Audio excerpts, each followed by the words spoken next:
We're live. Yes. Yes. I Hello. just got a notification. Hello. Welcome to the movie Mania podcast, and I am your host, Sherman Trey White of podcast Media, and joining me is the Chaos himself, Mr. Bandit Incorporated. But that's not important because we have a special guest, right? Yes. Hello. Yes. Unless I'm Hello. talking to myself. Hello, I'm Jack Birchall, GB Designs. How's it going? Jack filling in for Trilby, spared no expense, of course. And Jack is the designer of the show's logo. Let me get it. Where is it? Oh God, I should have had this earlier.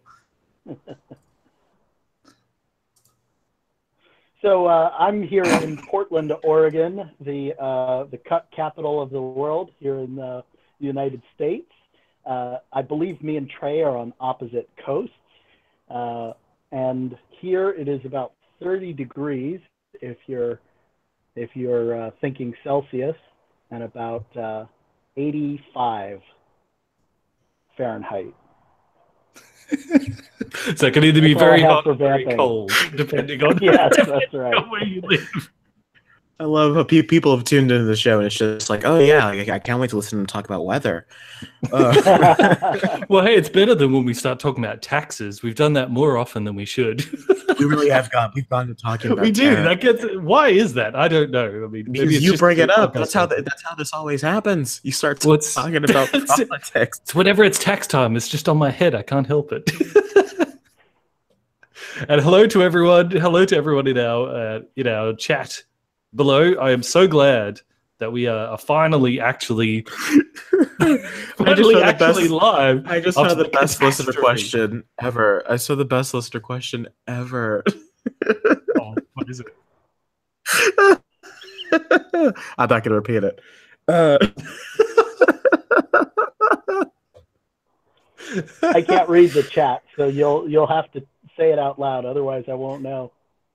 Yeah. I really can't. But I see the one you mean. Yeah.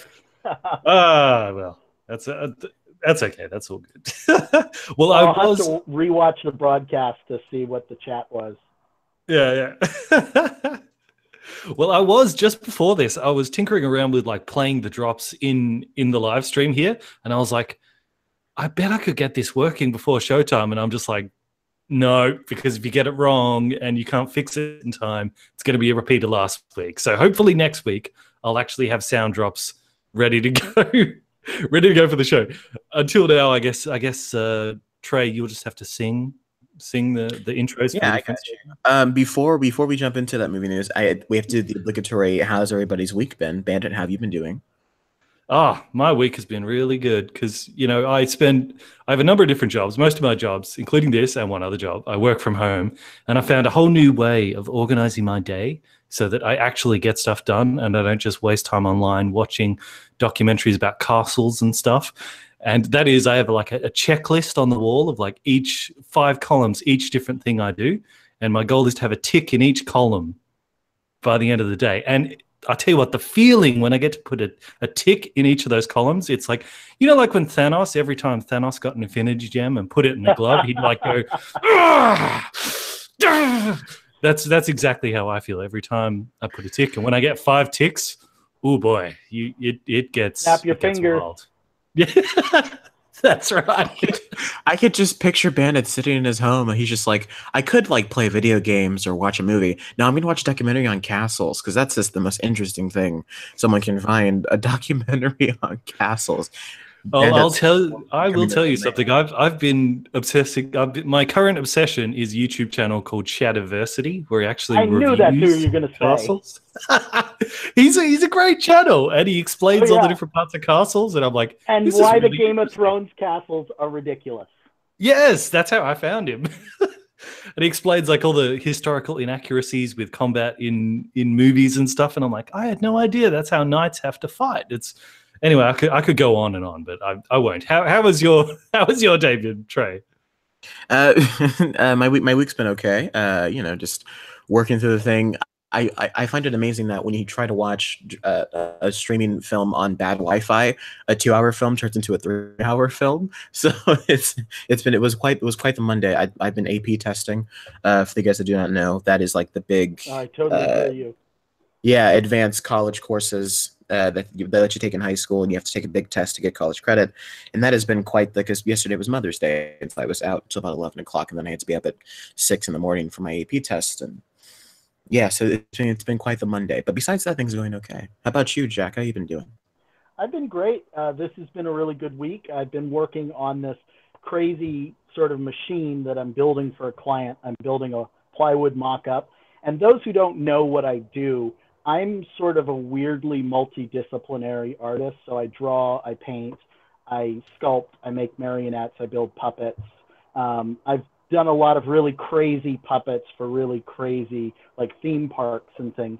So it may sound weird to be like working on hand cutting out gears for a mushroom press in a garage, but that's actually a pretty typical week for me. So I'll talk about what's not typical for me is I finally got to see Infinity War and I loved it. And so I went back and started watching all the Marvel movies from the beginning, and Iron Man is still great.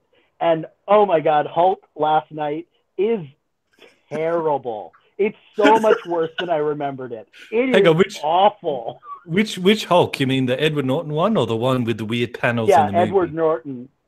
I hate the Incredible Hulk. I hate that movie. Why do people like it? I don't understand. Because it's a good movie. It's a good movie. Yeah, people like it because it's got Robert Downey Jr. in for 5 seconds at the end. That's why they like it. But it's terrible. It's awful. No, the acting across the board is really, really difficult to wade through. And then it's got this 30 or 40 minutes in the beginning that is just boring of watching a computer monitor and a conversation go between two encrypted characters. It's awful. And the CGI is really awful. It does not hold up at all. And it's another one of those Marvel movies where why is it in these solo movies the hero always just ends up fighting an evil version of himself? Like Hulk fights another Hulk. In a couple of the Iron Man movies, he just fights another Iron Man. Well, in Black Panther, the villain is the other Black Panther. He's wearing the Black Panther suit as well. Yeah, like stop doing that. It's entirely the case. The nega version. That's right. Well, I guess now it is time for us to talk about, where do I share screen? Jurassic Park. Oh, yes. Look at it. I laughed a lot as I was making this thumbnail here. Originally, I did have Trilby and Trey, your heads swapped, but for some reason, when I had Trilby's face where yours is, it looked very phallic, especially in the certain area of Jeff Goldblum where it is. So I was like, I'll swap it. It looks a little bit more PG. So there you go. Bandit, your raptor looks a little bit too adorable. It's a little too cute. Really. So, actually, no. Why did I bother showing that? Because we got to talk news first, don't we? Yeah, I was just gonna let you handle that. You were just letting me dig my grave there, okay? Yeah, you just kind of jumped. Then I was like, I guess we're not doing news. I mean, I don't have a lot of news stories. I've got some. So I'm new to the screen sharing. I'm getting too excited with it. I'm like, cool, I can show pictures and people can see it in the stream. Look, technology. He's so excited. Oh, I can show pictures and I can look at castle videos. My God, the future is really here. It's an interactive CD-ROM. Oh, Trey, we have done too many of these podcasts together when we think of the same jokes at the same time. Jesse Holt in the chat says, what about Ready Player One, though? Yeah, we did do that last week. The live stream totally screwed up. I figured out what I did wrong, so it won't happen again. But yeah, we still did record it. We recorded it just over Skype, and I posted on the channel. So Jesse Holt, Ready Player One, that is out there for you. So we did do that. Yeah, we did a regular show on that. We also talked Black Panther and A Quiet Place, and then we answered some listener questions, just in case people didn't want to listen to Ready Player One, much like myself. Yeah. Shall we? Well, if I knew we were going to talk about Black Panther too, I probably would have made that the thumbnail because that's kind of more popular, isn't it? Mm. Ready Player One was nice, but anyway. News. It's got some nice traction. Yes, let's jump into the movie news here. Ladies and gentlemen, can I please have your attention? Just added an urgent and horrifying news story. Cannonball! There we go. All right, guys, this is movie news portion of the show. In case you answer, no, we don't answer things. We talk about the movie news that has occurred over the last week. Big recent thing that happened: Margot Kidder died. Known mainly as Lois Lane from the Superman films and the classic Superman films. It was a rude awakening. I found this out maybe an hour ago, so that's the biggest thing I think that's occurred this week, as far as I'm concerned. But your guys' thoughts? Yeah, that's a shame, isn't it? I mean, is it weird that like just she was very, very New Yorky, even though she was supposed to be a metropolis in those Superman movies. She was very, very New Yorky. So when you mentioned she's dead, I just tried to think of like what her last words were in that New York accent. So I'm walking here. I don't know what Death comes past with his sickle, you know. It's like, I'm walking here. How'd you like a Details magazine up the wazoo? You know, she's been dead for like a day. Well, that's how we showed Hero Movie Mania. I rewatched the original 78, I believe, Superman. Yeah. And one of the things that really stood out is her acting chops are really on point in that movie. And I was continually sort of amazed at just the subtlety and the careful delivery, how much vocal control she had. It's really a performance that holds up so well after all these years. And that was one thing I didn't remember her being so good, but she's really incredible in that movie. Yeah, and that's played by a lesser actor. That would have been a hated role because the amount of times that she gets herself in trouble and needs to be saved by Superman, a lesser actress, you'd be like, God, she's annoying. But with her, you're like, she's really good. She's really good. But hey, where were you, Christopher Reeve, to save her this time, mate? Oh, sorry. Oh, bad Dad. I'm sorry. I couldn't resist. All right. I couldn't resist. On 2 counts. We can't go 6 minutes into a podcast without breaking up the dead and making fun of God. Shelby's gone for one episode. The whole thing goes to hell. I'll be honest, Shelby probably would have made that joke too. I'll be honest with you. Yeah.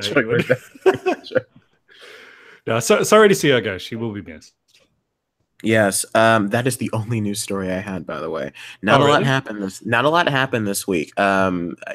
Apparently, Avengers is now the highest grossing film in the Marvel Cinematic Universe, which is nice. Yeah, that's cool, I guess. I hope Part 2 makes more money since apparently Part 2 is the good one.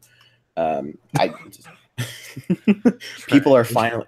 I think everyone at my high school has essentially seen the movie now, and so it's nice to be able to just openly talk about the movie and be the only one that actually there's like 3 people in my school that didn't like it. And they're like, yeah, it was weird when this happened and it kind of didn't finish, but maybe I'll see the next one. And I was like, I think I'm done. And I had an epiphany. I was like, I think I'm done with Marvel movies, guys. I don't think I'm going to see Ant-Man. I'm okay. Serious? Oh, well, Ant-Man, yeah, well, that's understandable. But no, I think it's totally rewatchable, Avengers Infinity War. I've been rewatching it a couple other times. I've in cinemas, legally, of course. But yeah, I've been totally rewatching it. It's very rewatchable. Like, unlike certain other movies where I'm like, yeah. I found it very good just in the way that it felt like a release after a really long sort of build-up. The thing that struck me about Infinity War That's what she said. I'm sorry. Yeah. Believe me, that's the subtext. I was biting my tongue. I'd already used up one of my inappropriate lines for this, so I was biting my tongue. Sorry, Jack, go on. Oh, yeah. The thing is it doesn't really hold up as its own movie, and I'd be very curious to hear somebody who'd never seen another Marvel movie, how they interpreted it. I went and saw it with a friend who'd seen maybe half of all the Marvel movies, and he enjoyed it quite a bit, but there was a lot of places where he was sort of lost. But for me, as somebody who has watched every single thing, including Agents of S.H.I.E.L.D., including the Inhumans, I've seen so much of the Marvel Cinematic Universe that this really did feel like this amazing culmination that shouldn't have worked at all. There's no real reason why this should have come together so well, should have felt like it tied up as many ends as it did, and was still surprising, still shocking, definitely felt like almost an Empire Strikes Back level of kind of culmination at the end of that film. I felt quite stunned and very satisfied by it. Well, that's great for you, Jack, and I don't mean to belittle your opinions, but no, because I mean, and I do hear that a lot, and I know a guy that watched it, and he enjoyed it. Okay, he thought it was fun, and he had only seen maybe 5 or 6 of the movies. I think he saw the first 2 Avengers films, Civil War, and like Thor Ragnarok. I'm like, that's plenty to see. But I love that Infinity Wars is like it is to you what Harry Potter was to me. Where you're like, I don't know why everybody is so crazy about this. That's exactly how I felt with Harry Potter. So I can relate. You liked a couple of them. I'm on the same page. I only saw the first. Yeah, well, that's probably a good place to stop, I'd say, with the Harry Potter movies. Yeah, it's like, well, I kind of thought the first couple ones were okay, and then as I saw the later ones, I looked back and I said, by comparison, those first ones were much better than I thought originally, because these ones suck. God, okay. Well, we're past Harry Potter. Listen, Jack, I respect that idea of if you enjoyed it, I'm not gonna say you can't enjoy a movie, but every time someone compares it to Empire Strikes Back, I'm like, but Empire's a complete film. Empire's a movie that finishes. It just it sets up for the next one, but it has a complete story. It tells a story. It has character arcs. It completes. And then it leaves us open for the next one. This movie is just like, let's just have a bunch of stuff happen, and then everybody dies, and then it's over. That's not a movie. No, I agree with that. I think that it is. It hangs together better than a series of vignettes. I've seen other movies that are very much that. I felt like the first half of Rogue One doesn't hold together that well because it jumps around so much. I think the entirety of Rogue One doesn't hold together. I felt like this film held together. The threads were more continuous in Infinity War than the threads in the beginning of Rogue One. That first 40 minutes of Rogue One that feels like you're just planet hopping and everything is set up. This one had a lot of entertaining work being done. There was a lot of chess pieces being put in place in the setup that felt very intentional and carefully done. It wasn't sloppy, and that was something that I think a lot of Marvel movies, even the first Iron Man, I mean, the whole third act of the first Iron Man isn't very good. The motivation for Ironmonger, for Obadiah Stane, is really pretty clumsy. It feels very Saturday morning cartoon by the time we get to the villain and we have the great punch-up. Yeah, the villain motivation in that is what they reused in like 7 other movies, which is the villain just goes crazy for no reason. Right, exactly. Right, but I would counter, Trey, that Empire Strikes Back was not a complete movie in itself, because there were, I'm sure when it originally came out in theaters, there were many people who were like, what about all these incredibly important story threads? Oh, I was one of them. I'm old enough. From the Star Wars Holiday Special. I mean, I'm sure everyone was thinking that. It's like Luke Bell with his hand cut off. I knew it. Everyone's going to be like, "That's something anything poignant or genuine or really trying to make a statement about today." But no, Ben goes against the Holiday Special. I'm sure as Luke fell with his hand cut off, everyone was thinking he's going to fall into Wookiee heaven, just like at the end of the Holiday Special. And yes, Trey, this is a segue to remind you, we do have to do that, because remember, that was the deal. I do the Harry Potter movies. You have to do Holiday Special. But one's Harry Potter and the other one's the Holiday Special. You know what I mean? I just sit through like 15 movies. You only have to sit through one. It's not even a whole movie. It's not even like, what is it, 60 minutes? 50 minutes? It's like 2 hours, man. It goes on for like 2 hours. Like, that thing's long. It's okay. Okay. Yeah, but Truby said we can't do that when he's not here because he really wants to talk about that too. Yeah, so we'll probably we have got to. Yeah. We have got to do that before the Han Solo movie comes out. We might just do it the same weekend Solo comes out, because Solo comes out here in a couple of weeks. Oh, really? They're probably about the same quality. Oh, Yeah, you're also probably. not excited for Solo.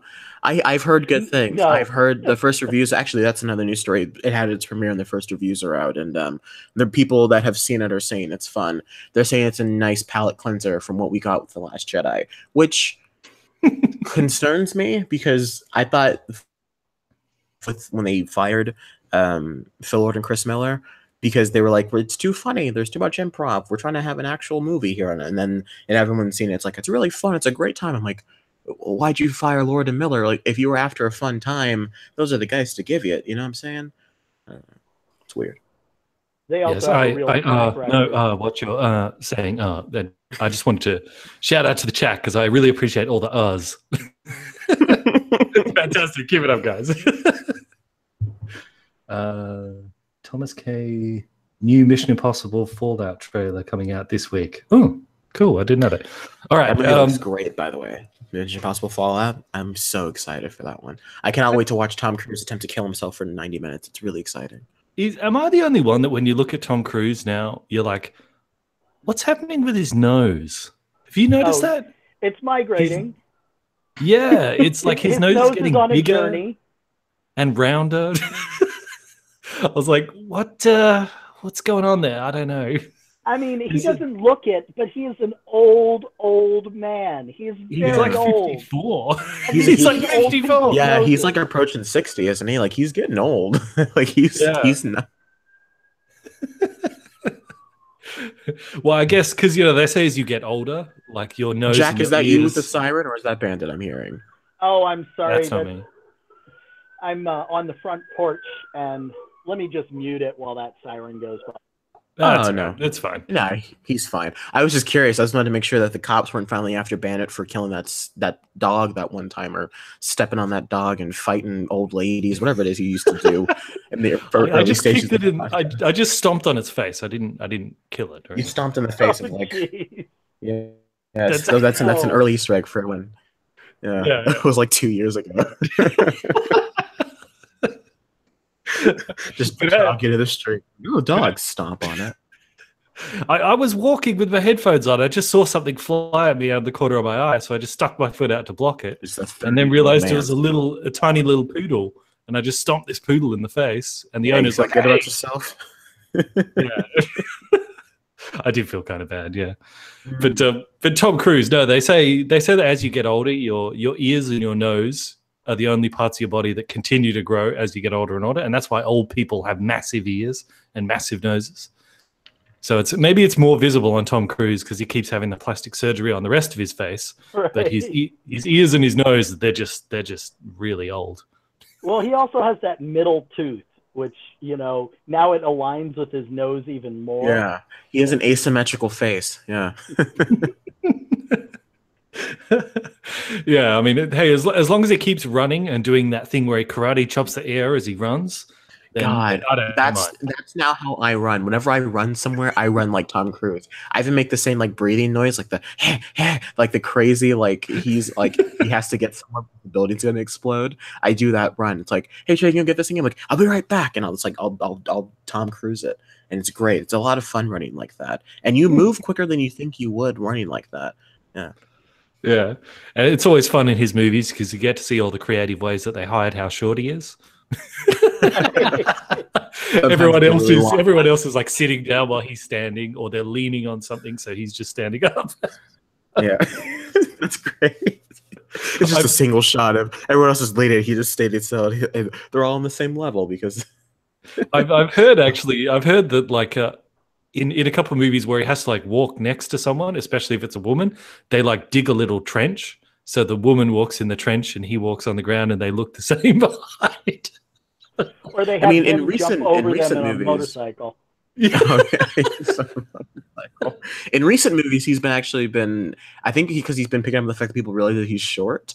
And by short, we mean he's like 5'7". He's not that short. It's not really that short, yeah. No, it's average height for most men. It's actually 5'7". But yeah, but it's funny to see him like in Mission Impossible 4, Paula Patton's in like these high heels, and she's like 6'1" in these heels, and Tom Cruise is like 5'7".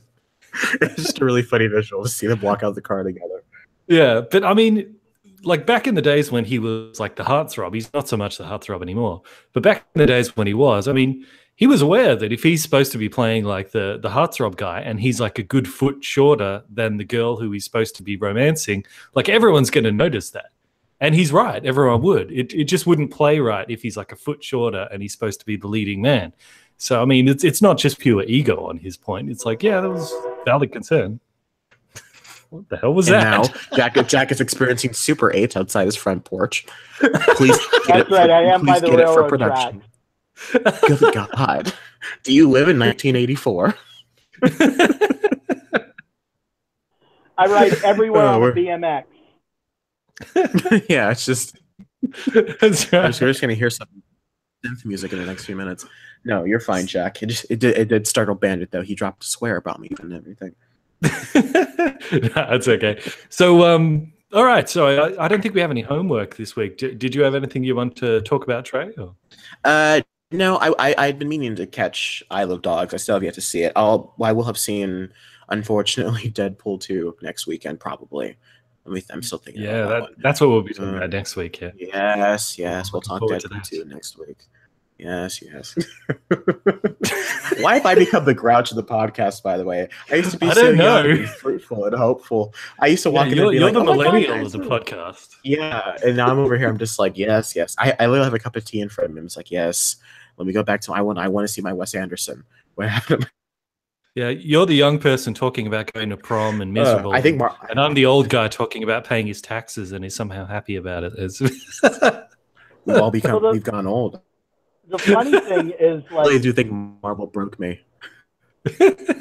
I'm not normally the person who's defending Marvel or superhero movies. I'm much more often going to be the Wes Anderson snob.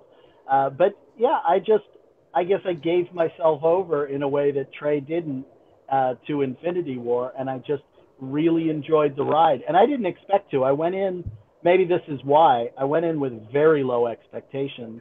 That'll do it. Yeah. I saw it 2 weeks after opening, and largely because I wasn't sure.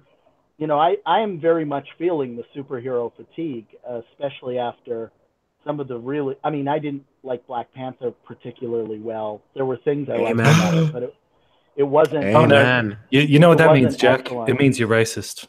That's what it means. Oh, right. You too, Trey. You hate black people. Sorry, Geahk. Go ahead. That's like a choice to me. I'm sorry. There were just too many of those sort of Marvel formula, and I like Ryan Coogler a lot. I think that Fruitvale Station is a really excellent, absorbing, powerful film. Creed was on TV the other day, and it blew me away. It's a great film. Yeah. It really does rival the original Rocky, which is a real high bar. And you know, he's an extremely talented director. I just felt like it was put onto the Marvel movie stretcher and kind of like, you know, made to fit over a form that it wasn't really comfortable with. And it's very difficult anyway because the whole concept of Wakanda is pretty difficult to make work. It's a really kind of a silly idea. So for what it was, I give Ryan Coogler a tremendous amount of credit, but in the end, you know, I have to agree with the YouTuber Mauler. I just didn't find very much about Black Panther as good as I had hoped it to be. And so Infinity War was kind of a fun relief for me because I didn't expect to like it very much at all. But it impressed me, and maybe it just didn't have to climb that high to impress me in this context. Yeah. Well, someone said something interesting to me today, and they were just like, I guess I just go in and I turn my brain off, and I guess I just can't do that anymore. I don't know. And maybe, you know, someone says, why do you always walk in these movies wanting to criticize them? And I don't. But if something happens in a movie, I'm going to be like, wow, I wonder, like in A Quiet Place, without spoiling it for anybody, because it's a great movie that everyone needs to see. There's a scene where they talk about hearing aids, and they spend a long time talking about hearing aids, and I'm like, gee, I wonder why we're talking about hearing aids. I wonder if that's going to come back. And I guess it's just how my brain works. And so if I see something like Tony Stark talking about how he wants to kid, I'm like, gee, I wonder. Yeah, I'm like, gee, I wonder if Spider-Man's going to be okay in the movie. And I don't know. I guess it just, it's stuff like that I can't help but think about that while I'm watching the movie, and I'm like, I'm not having fun right now. Yeah, There are moments that floored me for sure, but it's the I was critic. very underwhelmed. What was that? All these weird sound effects coming in. Yeah, it's the critic syndrome, because the critics have to see every movie, even the movies they don't want to see, and then they have to do reviews of them, even if they wouldn't want to do reviews of them. So they end up hating movies, and I think that happens to all of us here on YouTube who review movies, because it's like there's lots of movies where it's like, I'm like, oh, good movie, but then if I have to review it afterwards, I'm like, oh, do I have to review it? It's not really worth reviewing. So yeah, after a while, you do sort of like, if you're sitting there in the movie and you're like, this is just mediocre, but I'm still going to have to make a review of it. Yeah, you can get kind of angry. So it's totally understandable, Trey. It's critic syndrome. Yeah, that's and the thing is, I don't think I hate movies, for lack of a better term, but you are right in the sense of like, I usually watch enough movies you can pick up, but at the same time, I just watched Jurassic Park. That's a great movie, and I don't know what it is. So I think when it's a great movie, it does stand out as a really great film. So I don't think I'm just bitter towards movies, because I haven't seen Jurassic Park in maybe 10 years, and I didn't like it very much back when I first saw it, but we'll jump to that in a few minutes here. But I don't know. Didn't like that either. You didn't like Jurassic Park either. When I was a kid, not very much. No, I did. I thought it was boring. And to be fair, when you're a little kid, Mr. Green, it's a 2-hour movie. Obscene. It's a 2-hour movie, and you don't see dinosaurs for like 40 minutes. I don't blame 8-year-old me for being bored watching. Like, I can go put on Batman and watch Batman fight guys in like the first 5 minutes. I don't blame you for not wanting to watch that. Actually, I won't mention the bits because we'll get into it in a bit. But hey, actually, let me ask you, because in the comment section, in the chat, they were saying Trey's not millennial, he's Gen Z. Is Gen Z younger than millennial? Because I always thought they kind of overlapped. It is. All right, so it goes Gen Z, millennials, then Gen X, I guess? Gen Y. It's Gen X, then it's millennials, then it's Gen Z. That's my understanding. Okay. Ooh, Sam Heinrich, thanks for the super chat, mate. We appreciate that. We'll cover Gen Xers are getting old now. we'll cover that too. Are all married with kids. Yeah, that's right. Thanks, Sam, for the donation. Jesse Holt has just lost all respect for me. Well, then, Jesse, I apologize. Not really, but that's okay. Well, it's probably because you're running over all those cats. Oh, reference to 2 weeks ago. Yeah. All right, we should probably get on with Jurassic Park. Yes, let's get on Jurassic Park. And since we don't have the audio drops, we have to sing it. And this is has the Wolf of Wall Street bit in it. So, Trey, you with me on this one? Yes. All right. And now our feature presentation.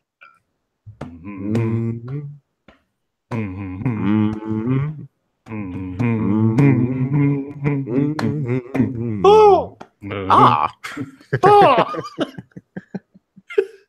Wow, that was awkward. Okay. No, I thought that was fantastic. Let's do that every week. Let's just replace the old intro with us doing it out of sync, and that's the thing ever. Because I can just picture you in your room just sitting there. And like, that's hilarious. Oh, that's amazing. 8,000 miles away. Yeah, right. 18,000 miles away. You're just over here, just like, just this beautiful connection over the internet. So yes, this is our feature presentation. Yes. Now, I don't suppose we need to worry about going into celebration of Jurassic World: Fallen Kingdom coming out in late June. It's actually, I believe it's also the 25th anniversary of Jurassic Park, if I'm not mistaken, 2018. I'm not very good at math. I think that's right. It's 25th anniversary. Yeah, that makes sense. Yeah. So I'm gonna let you. Yeah, I'm gonna let you lead here, Jack. Actually, so everyone's seen Jurassic Park. It's no surprise. So we're on this. Just be aware. I'm sure we all like the movie. Jack, why don't you give us your kind of feedback on Jurassic Park? So Jurassic Park, I have a particular relationship with because I was in a relationship with a woman who had 3 kids back in the 90s, 94. So it was a year after Jurassic Park came out, and my sort of stepson or whatever, Adrian, would watch this. We only had 7 VHS tapes and a VCR. So every day after school, he'd choose a couple of VHS tapes to watch. During the year of 94, 95, I probably saw Jurassic Park 100 times. So I have seen it enough that I know like every beat, every moment, every line of dialogue, and to the point where the movie sort of stopped being a movie in and of itself and more of like scene construction and metaphor and allegory and everything else. So I've been very deep down the rabbit hole with Jurassic Park. Wow. How old was your stepkid there when he was watching it? He was between 7 and 8, and he was probably the perfect age for Jurassic Park. I was actually maybe a little bit too much of a a little cynical. I was 17 at the time. It was an awkward situation. My girlfriend was 29, so there was this massive age difference. I was sort of like, mate. We here at Movie Mania podcast do not condone the idea of having You're 17 and you're already a stepdad. Wow, that's amazing. It was an interesting situation. That was the first time I was homeless, living in Los Angeles, California, in Hollywood. And wow, first time. Yeah. I've been homeless 3 times. Like a trailer park, but I've never been like homeless. Yeah, this is the first situation. I had actually gone down to Los Angeles to be with this other woman. I was still 16 at the time, and she was 44. So that wasn't good. And let me just say for some of the chat who are questioning the legality of this, I'm sure this was in a certain country in which that was legal. So let's just say that. Because we don't want Jack to get in trouble for anything. Bandit, we don't want us to get in trouble for anything. The last thing we need is you pulling this off the air, doesn't they? Someone's going to be recording the podcast. It's all good. It's all good. It's all good fun. But yeah, so your stepson there, so he was 7 or 8. I was only a couple years older than him at the time this came out. I think I was about 11, maybe. So I was sort of like prime age for Jurassic Park. And I can tell you, man, this was a totally different era of movies that this came out, because this came out at a time when CGI was something that was new and special and something that people actually thought added to movies rather than took it away. We'd had a bit of CGI, like a few things here and there in a few movies, but this was the first time when they'd really sort of ironed out a lot of the creases in it. And CG, like, part of the big spectacle of this movie when it came out was not just because it's a great, fun movie, is a lot of it was see these special effects. These special effects were really amazing. And a lot of the wow factor of seeing those special effects is reflected in the movie itself. Whenever the characters like see the dinosaurs and like, they move in herds. They do move in herds. Like that's what it's like. And I remember like all people were like, oh, you have to see this movie. You believe these dinosaurs are there. And now I look at it and I'm like, you know, if that CGI was in a movie today, would be like, that's pretty crap. It looks like video games. It would look like Steppenwolf, yeah. Yeah, because the first big money shot of the CG in the movie is the Brontosaurus eating the tree. And I was watching it again. I was like, yeah, it doesn't look very good.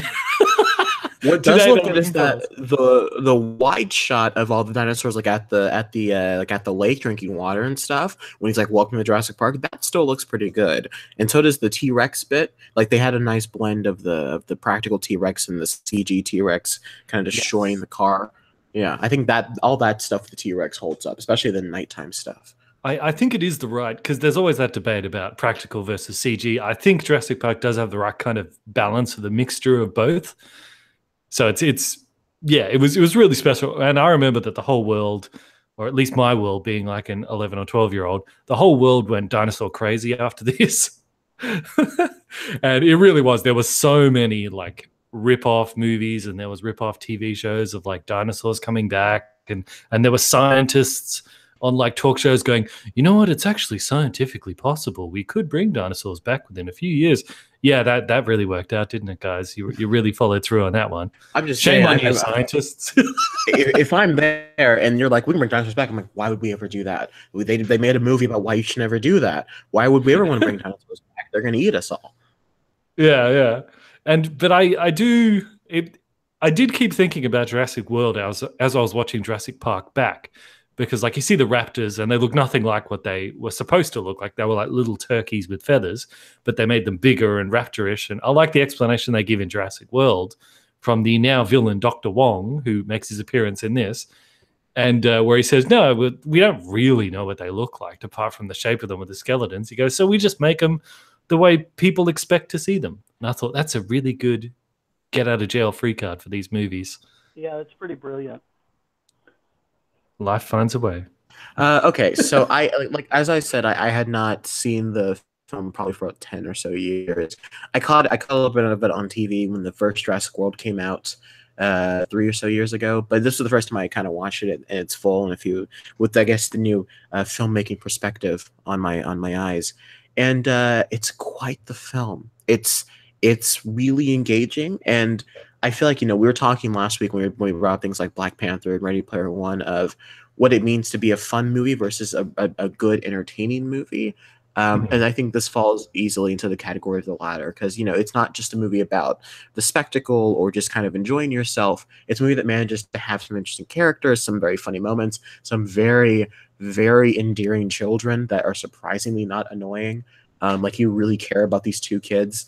And I think what it really stems from is the ability for Spielberg to get these great performances out of these actors. Because if the performances don't work, the movie doesn't work. Because I think, what's his face, the fat guy from Seinfeld, Wayne Knight. I think every time he's on, Newman. Every time he's on screen, I'm like, I don't buy it. I don't know. I found him to be very disingenuous. Maybe because I see him as the guy from Space Jam, and so that pulled me out of the film. But every time it's like it's just Dr. Grant and them in the car or the kids, all that stuff worked great. And I mean, of course, the special effects and the action's really fun. That T-Rex scene is terrifying. We talked about Jaws maybe 2 years ago on this show, and how Spielberg is able to get these like horror movie moments out of movies that aren't necessarily horror movies. And I got into a debate with someone actually about whether or not Jaws is a horror film, but I will fight for the rest of my life that T-Rex scene in Jurassic Park might as well be a horror movie. It's really well done. Yeah. Oh yeah, it's fantastic. And I think one of the unsung heroes in all this is the sound design. Mm-hmm. The sound design for like the different roars for all of the different, like, I think the T-Rex is a mixture of lion and elephant. And the T-Rex has different roars for like when it's claiming territory, different roars for like when it's fighting, and same with the raptors. They have different noises as well. Like there's a bit towards the end where they're running away from the raptors and they jump down on the scaffolding, and there's one sort of up on the second level, and it does this weird sort of, kind of sounds like a duck. It's like where it's like calling to the others. So they have like a sound when they call to the others, then they have a different sound like when they're going for the kill. They do that squealing. And they're like charging. That's my new texting tone. That's my text tone right now. I'm gonna get a text in class tomorrow. Just thinking, cool. The raptor call. Yes. Yeah, fantastic sound design though. They really thought through the different noises. One thing they did get wrong with the raptors though is they got a little creative overload. Is like in the kitchen scene when they're stalking the kids, their claws are like tapping on the floor. Oh my god! Yeah, their claws are tapping on the floor, and I think it was in a making of or a doc, something like that. I saw the idea is supposed to be that the raptors are communicating kind of like with Morse code to each other by tapping on the floor. And I'm like, okay, well, even if they are smart enough to do that, how would that work out in the wild? I mean, it only works if you're standing on a concrete floor. So, I mean, how do they tap the dirt? So I was like, no, that's... Well, and also, how do they know what any of those taps mean unless they had some confab earlier to kind of discuss Raptor Morse code, this is going to mean this, all right? Otherwise, it's got to be like, genetic instinct or something. That's right. Yes. Yeah. Okay, so there's something else that I love about this movie. You brought up the sound design. it has this old timey quality to it. Like the movie's obviously set in '93 because of the CD-ROM and it's a Unix system and all that stuff. But like when it doesn't focus on the technology, there is this nice kind of old timey, like I'm just watching a movie that can be set kind of anywhere. Feel to it, and I think a lot of that comes from Spielberg's ability to balance. He was really good at balancing the cheese with the action, with the comedy, like Indiana Jones, and just I don't know. There's something about shoot her, and just it shouldn't work. It absolutely should not work. It should be dumb and ridiculous. No, go ahead. It has a lot to do with the way that Spielberg tends to hold shots. He's not like a real cut happy, there's not a lot of editing. There's the shots are well framed. He moves from one framing position to another framing position in the same shot. He doesn't try and, we're used to these modern movies that have 13 or 15 cuts, in a single segment of a scene. And, just a fist fight will be 150 cuts or something. And, you look at an Indiana Jones fist fight, which is just one long take of the entire section, or maybe there's 3 cuts. You might think maybe that was done as a way for Spielberg to cut costs and save time, because didn't he also didn't he spend one day shooting Jurassic Park and then go the next day to go shoot Schindler's List? I mean, it would make sense that he's like, okay, we're going to do this setup and knockout. What should be 12 shots in a storyboard is now one big shot. Because there's that scene in the, I think it's in the kitchen. I think it's essentially one huge flowing camera, and the scene in the car when Alan gets out of the car and then gets to another car and then Lexi's there, and it's a nice kind of back and forth, and you get so much dialogue and character, and you don't even realize you're watching a one take. Yeah, the famous Spielberg oneer. Yes. Something I definitely don't rip off when I try to make movies, of course. I definitely don't do that. Well, he's definitely a person that you would want to rip off. There's very few people in the industry who are as skilled on just a subconscious technical level. And one of the things that I really wanted to talk about, there's this great video on YouTube. I believe the guy is Mike Hill, and it might be the channel Mike Hill Design, where he talks about the allegories for motherhood, for preparing to become parents, all the sort of thematic elements that run through Jurassic Park that give the whole film this deeper layer that you wouldn't have otherwise. And I'm sort of recalling some of this just off the top of my head, but there's I think the first moment that you see Ellie and Alan Grant, they're looking at what is essentially an ultrasound machine, like the way new parents would be looking at, a possible pregnancy. And then we have this sort of division between the two characters where you have Alan is not ready to be a father. He's not committed, but Ellie is. Ellie is full on prepared. Sorry, Vice Admiral Holdo is fully prepared to jump right in. In fact, one of the first things she does when we see her in sort of one of these allegorical moments is is not telling vital information. That's what she does. No, sorry. No, she sticks both arms, both arms up to the elbows in a pile of shit. They really established right off the bat that this whole movie is about this couple who are not yet ready to have kids, but by the end, that's Alan Grant's arc, is that he's become a father. You have these two essentially orphans. We get this line of dialogue where Hammond says that his daughter is going through a divorce. So essentially Lex and Timothy are sort of, these orphan kids, and then they're set up with these, temporary parents. And we've got this allegory of that shot with Grant pulling the T-Rex off of the kid's car by distracting them. He's literally got, Prometheus's fire. It's this very sort of elemental moment where he's He's distracting the T-Rex, and the T-Rex is crushing what is essentially an egg with two children inside it, which is the car. So like the whole deeper thematic level of the movie, even though it's not something that you immediately glean in the first viewing, it's all there, and it's really carefully constructed, where you have, you know, for instance, Malcolm is the devil, Hammond is God. They're literally set up wearing black Jack, and I'm white. I'm gonna pause you for a second. I'm sorry. Sure. What you are giving is a very thoughtful and provocative conversation that I did not think about, and it's. And I was gonna get to a point about why I appreciate stuff like that in blockbusters, and I look over at my computer screen. What do I see? But Ben toying around the internet looking at pictures of Jeff Goldblum, and he's clearly taking the I'm trying to troll you guys with pictures of Jeff Goldblum. Yeah, I've been trying to like troll you guys and throw you off your game. If that is not movie mania, people like you or Trilby Jack will be making these very nice moments and making these very good, literally like Greek mythology allusions. And Bandit's over here looking at pictures of Jeff Goldblum. I'm sorry, and this is only when I figured out the screen share. Imagine when I figure out how to do audio drops. Oh man, we'll never get anything done. I'm sorry, Jack. Okay, please go on. You were talking about. I've got access to the control room. I can just turn you on. That's right. You can mute me or something. Please go on, Jack. You were talking about the themes of family and all that. Yeah, well, there's the themes of family, and then there's sort of this larger religious context of Hammond being God and Malcolm being the devil.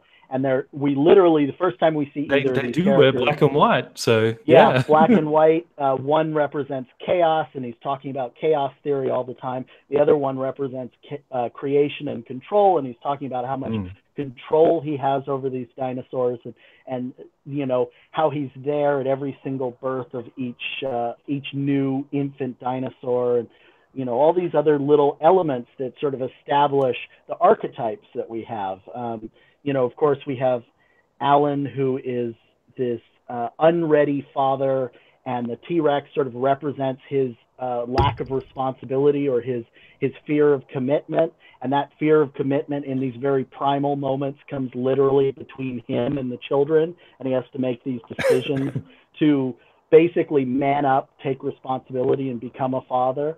And then, you know, on the other side, we have Ellie Sadler, who is like the total like mother figure. In every scene that we have her in, you know, she's already, you know, deep into it. Like her first instincts, even her dialogue, like when they first see the Triceratops, listen to her dialogue. It's all stuff that you say when you first see a newborn baby. Like, oh my God, isn't she so beautiful? And all these things. Yeah, that is when you can understand what she's saying, when she's not. I'm sorry, I'm sorry, we're not all 55 years old, Bandit.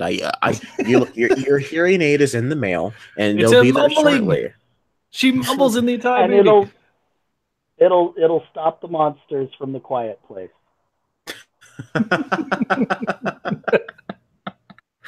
That's true. It will. Well, it's interesting because like there's the Jurassic Park has that theme of family that you're speaking about, but there's also a separate theme for John Hammond, because John Hammond he's different in the movies than he is in the book, and even the ending of his story arc was originally different in the movie. In the books, John Crichton, who wrote the books, he described him as an evil Walt Disney, which would... Sorry, what was it? Michael Crichton was his name. Michael. Okay, thank you. Yes. Thank you. I appreciate that. Yeah, I thought it was Crichton. Yeah, so Crichton. Yes, Michael Crichton. Well, he described John Hammond in the book as an evil Walt Disney, which would really just be the real life Walt Disney. Whereas in the movie, John Hammond is like the fictional version of Walt Disney, the happy, friendly Walt Disney. But I guess his story arc in that is it's all explained in that scene with the ice cream, where he's talking about how he created this flea circus, and there weren't actually any fleas there, but it was all motorized, and people would believe they could see the fleas, and he just wanted to do the same thing here. He wanted people to have that sense of wonder and sense of awe, but these were actual, but he had to learn that, you know, these are actual living things. And as Jeff Goldblum would say, You can't mess with nature. You just can't. And that was his journey throughout the movie. John Hammond's was he had to give up the dream to face reality. And originally, the ending where the T-Rex bites the raptor at the very end, it wasn't going to be the T-Rex bite the raptor. It was going to be John Hammond shows up with a shotgun and he just goes, bah, bah, bah, and he just blows away all the velociraptors, whom he kind of uses his children in a way, because, you know, we all saw him with the birthing of the egg bit. And so he's like erasing the dream to save his real grandchildren. And they do set it up in the movie, because there's that bit where he's on the phone. He's like, the children all right? And he's like, yeah. And then they're like, oh, it's going to come through the glass. And then he does that weird yell into the phone where he's like, Grant! And like, so they set that up, and you know the shotguns are next to him. So they set it up that he can show up and save them at the day, but they switched it to the T-Rex to get that big cheer. But part of me still would like to see that ending really where Hammond comes full circle. That was a marvelous set piece. And it, it really is the moment that kind of everybody thinks of. If you think of the original Jurassic Park, that sort of plays in your mind theater. It surprised me, and it shocked me. But then again, not having my brain turned off, I'm like, it would have hurt it, right? Like, I don't know, like it sneaks up on him. And I'm like, it's just they do explain that. No, they cover that, because earlier in the movie, when Grant and the two kids are almost stampeded by that herd, we see the T-Rex jumps out and ambushes them. So it is capable. So they established there that the T-Rex is capable of tiptoeing around when it's hunting, but it makes it. No, it's not. Because a T-Rex can tiptoe around. Are you serious? Well, how else would it be able to hunt? Everything would run away. And look, it's like all the roaring and the roaring and stomping on the ground. That's territoriality. That's like the lion howling to let everyone know this is my territory. The lion doesn't howl when it's about to jump on a zebra. It shuts up and it hides. So I mean, he would have snuck in, he would have tiptoed in, and they even set up how he got into the room earlier in the movie, because they established they're still doing construction, and in the corner of the screen you do see this big chunk of the wall missing, with sort of that plastic construction stuff hanging down where they hadn't built that section of the wall. So there's even a bit where the T-Rex could have got in. I don't lie. I don't lie that. I don't deny that it could have gotten in. Like, that's fine. But I just think, I don't know. It always bothered me. I'm like, how'd they not hear that thing? I don't know. Maybe because they spent such a huge like scene building up the fact that when a T-Rex walks, you hear it. Thank you, Chad. You're correct. Lions roar; they don't howl. That's right. And yes, the T-Rex is silent but deadly. That is also correct. if this had been our great Chad, if this had been a podcast, that'd be like 3 comments. Everyone's like, "Lions don't howl; they roar." But now we have the live chat. So you don't have to tell us that right now. That's great. Oh, I love. That's what the chat's there for. We love the chat. We love you guys. Sorry, go on, Trey. You were saying. No, I mean, I don't necessarily have a lot to touch on with this Jurassic Park.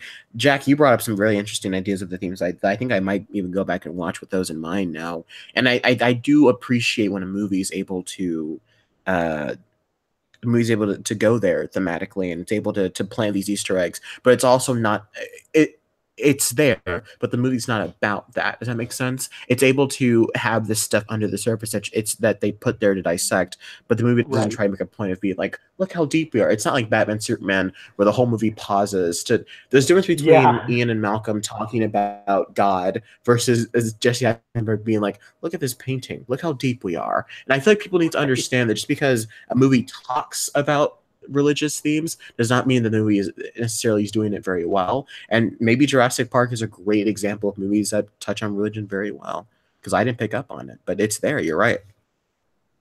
Well, I think too that this goes back to this older style of filmmaking, that Spielberg has a really long history of semiotics and figuring out how to kind of create thematic underlayment.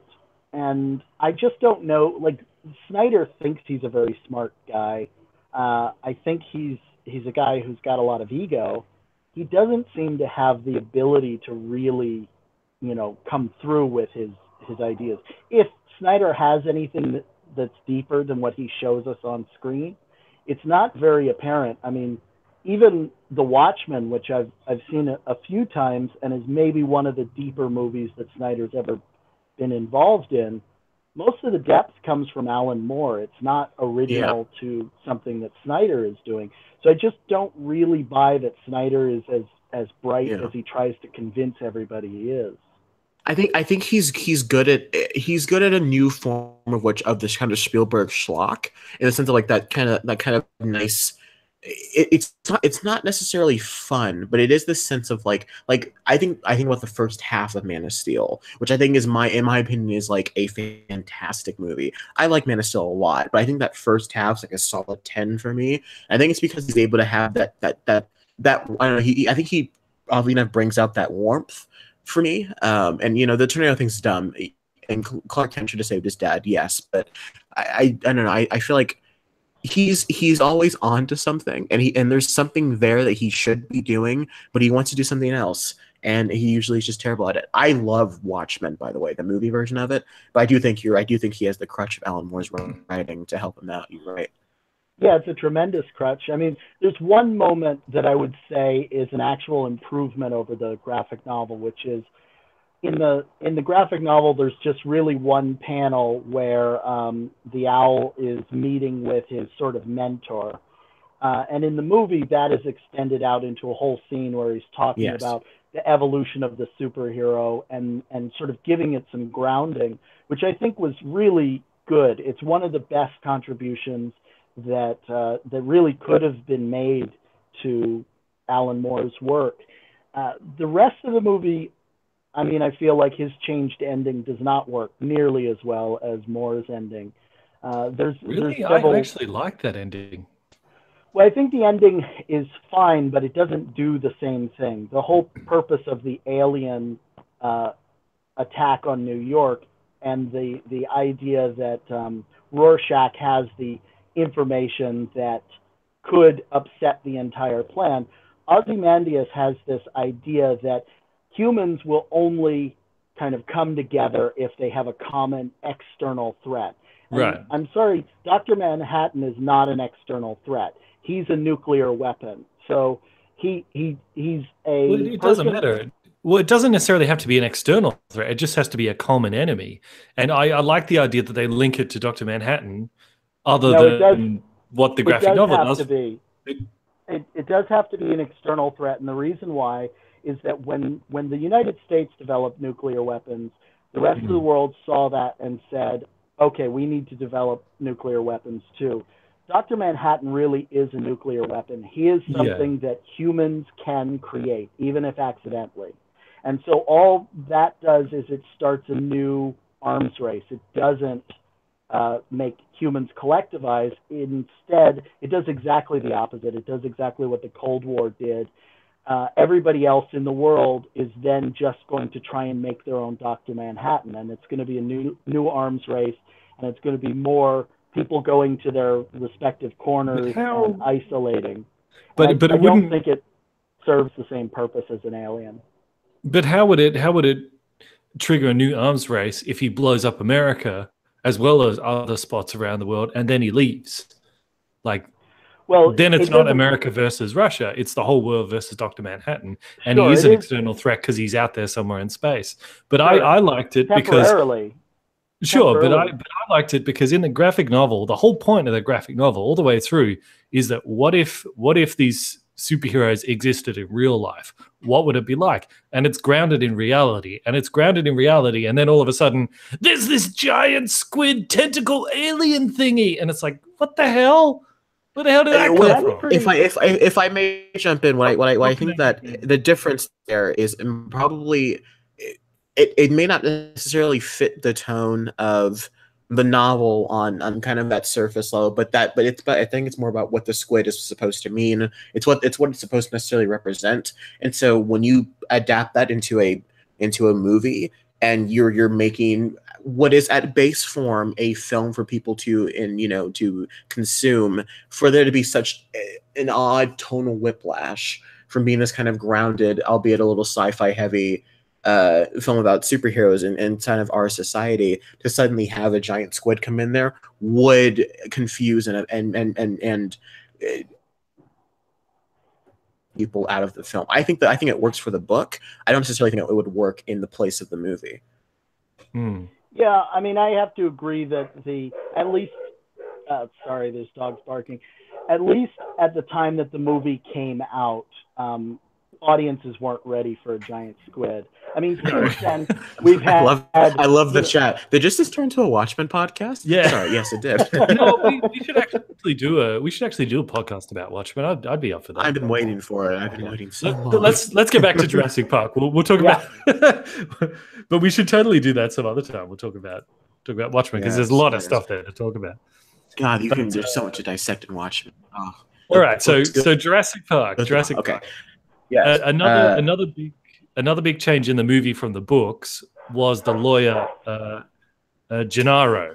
In this one, he's the guy who gets eaten on the toilet. The chat's just like, did he just call Watchmen a book? Excuse me. I'm so sorry. Shame on you, Trey. But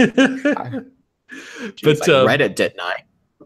In the Jurassic Park book, the lawyer Gennaro is very different than the sniveling coward who gets eaten when he's on the toilet in the movie. In the book, he's like this muscle-bound hunk, and he's like an action hero lawyer. He even gets into a fist fight with the raptor, and he wins. But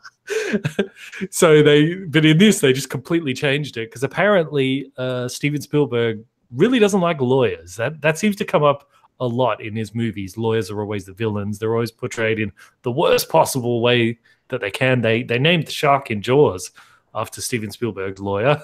They named it Bruce because his lawyer was Bruce. So that's hilarious. Yeah, I suppose they had to change it because if they wanted the book accurate lawyer to be in the movie, it would then be his movie. So they wouldn't be able to do the whole like family theme with Dr. Grant and all that, and Dr. Sattler and all the rest of it. So it makes sense that they took him out. But that's something that fans of the book were really looking forward to seeing. And oh boy, did they not get that with the guy who played the lawyer.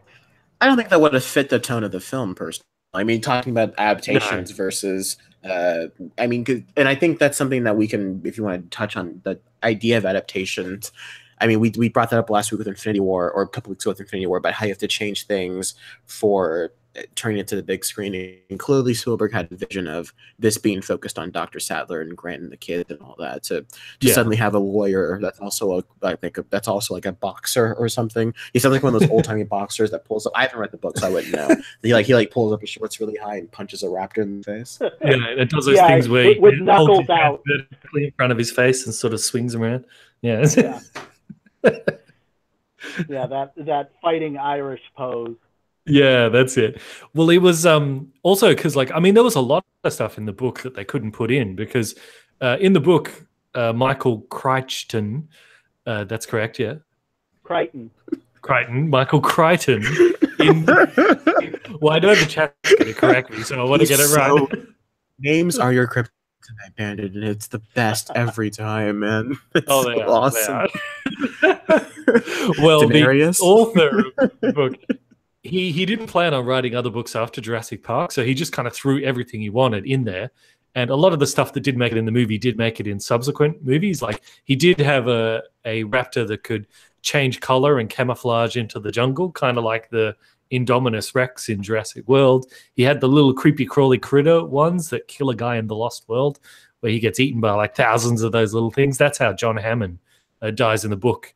He's like, at the end of it, like when everything's blown up and he couldn't care less about his grandkids out there, he like trips on a rock and like falls down a hill and he just gets torn apart by all the little critters. So unceremonial end for John Hammond in the book. Right. The Procops Magnacii. That's the name of the little tiny chicken dinosaurs. Yeah, but I think Steven Spielberg, in adapting the book, he did a good job. He used a bit of Bruce Lee's philosophy of take what's useful, discard what's useless, and keep what is distinctively your own. Like Steven Spielberg's that's what she spotlight fetish, which Nostalgia Critic pointed out a lot. Almost every single shot in this movie. Nostalgia Critic. You don't like it anymore? Have you heard? You haven't heard the news? You haven't? No. You don't pay attention. You don't know about Channel Not Awesome? Jack, do you know about this? Yeah, I Yeah, know but a bit nobody about cares it. about For Channel sure. Awesome. Channel Awesome doesn't matter Oh, anymore. it's been really since the the kind of concept of having a hub website for all your videos is kind of an old school notion. Yeah. Their descent sort of predates this current hiccup. Yeah. And everyone needs to understand, like Doug Walker, Nostalgia Critic, he doesn't own Channel Awesome. He doesn't He even own was the Nostalgia Critic. doesn't he? Like Really? Nostalgia Critic isn't even his intellectual You property. should That you should belongs to read the somebody else. papers that came out about Channel Awesome. Yeah, You should I read what's scrolled going on. through. I scrolled through some of Yeah. it. It just sounded like, meh, this guy was rude to me when we were on a call, and I'm like, toughen up, toughen up. That happens. Just come on. But yeah, I still like Doug Walker. I don't really care what happened at Channel Awesome. I was expecting you to go, oh, haven't you heard about Doug Walker? He's done a Harvey Weinstein or something like that.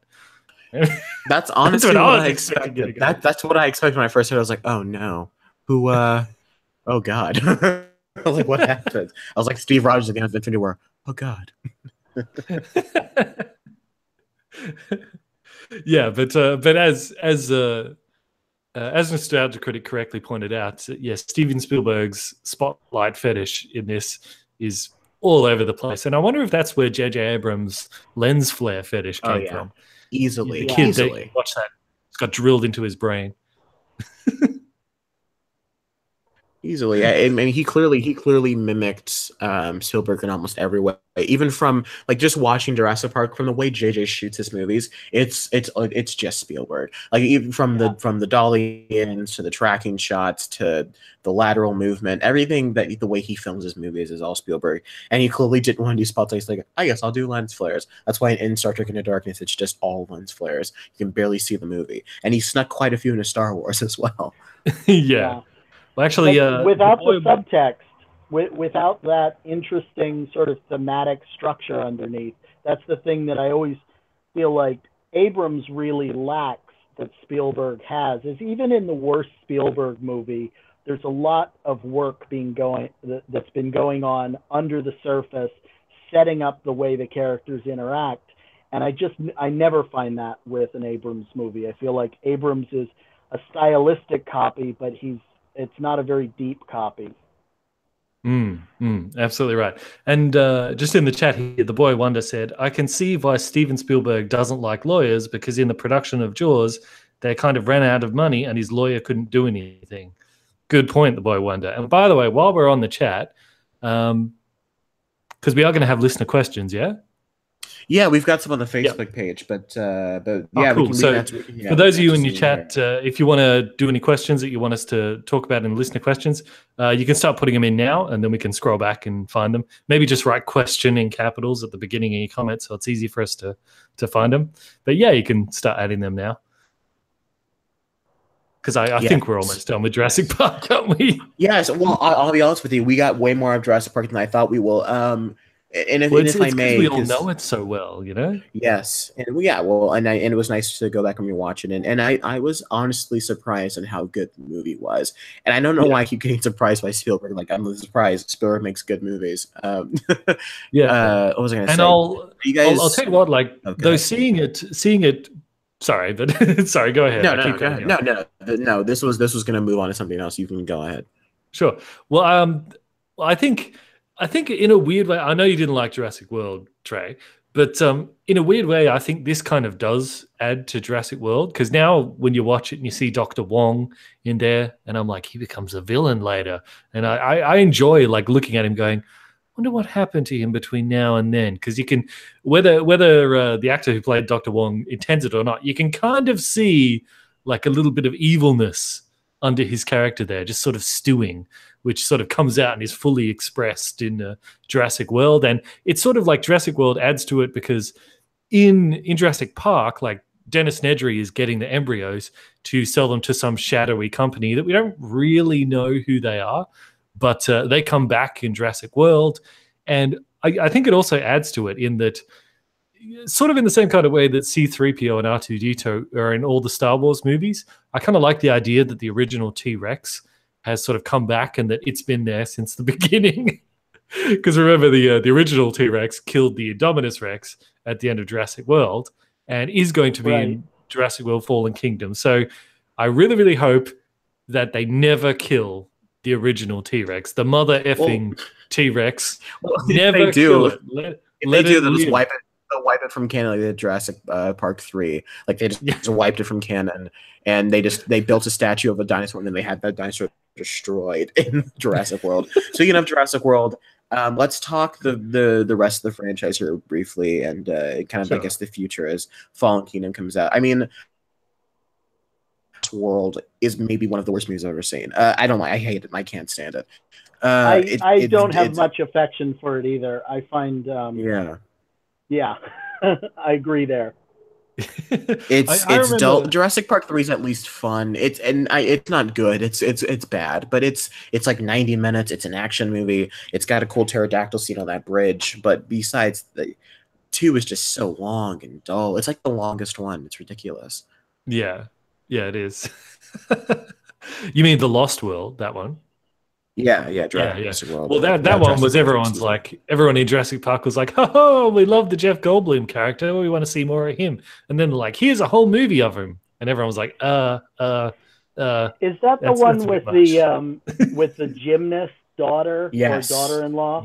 Yes. Where they sort of miraculously find ways. It's like Gymkata, where there's suddenly like, parallel bars everywhere for her to, do her work on. Yeah. When she does the gymnastic flips and kicks the raptor. And what was previously like the really smart raptor that could like trap and get people surrounded. Suddenly look over here works. Like, hey you, and then he just gets kicked through the window. I'm like, why? what was the plan there? Like, wait a minute. and okay. They established in Jurassic Park, Samuel L. Jackson says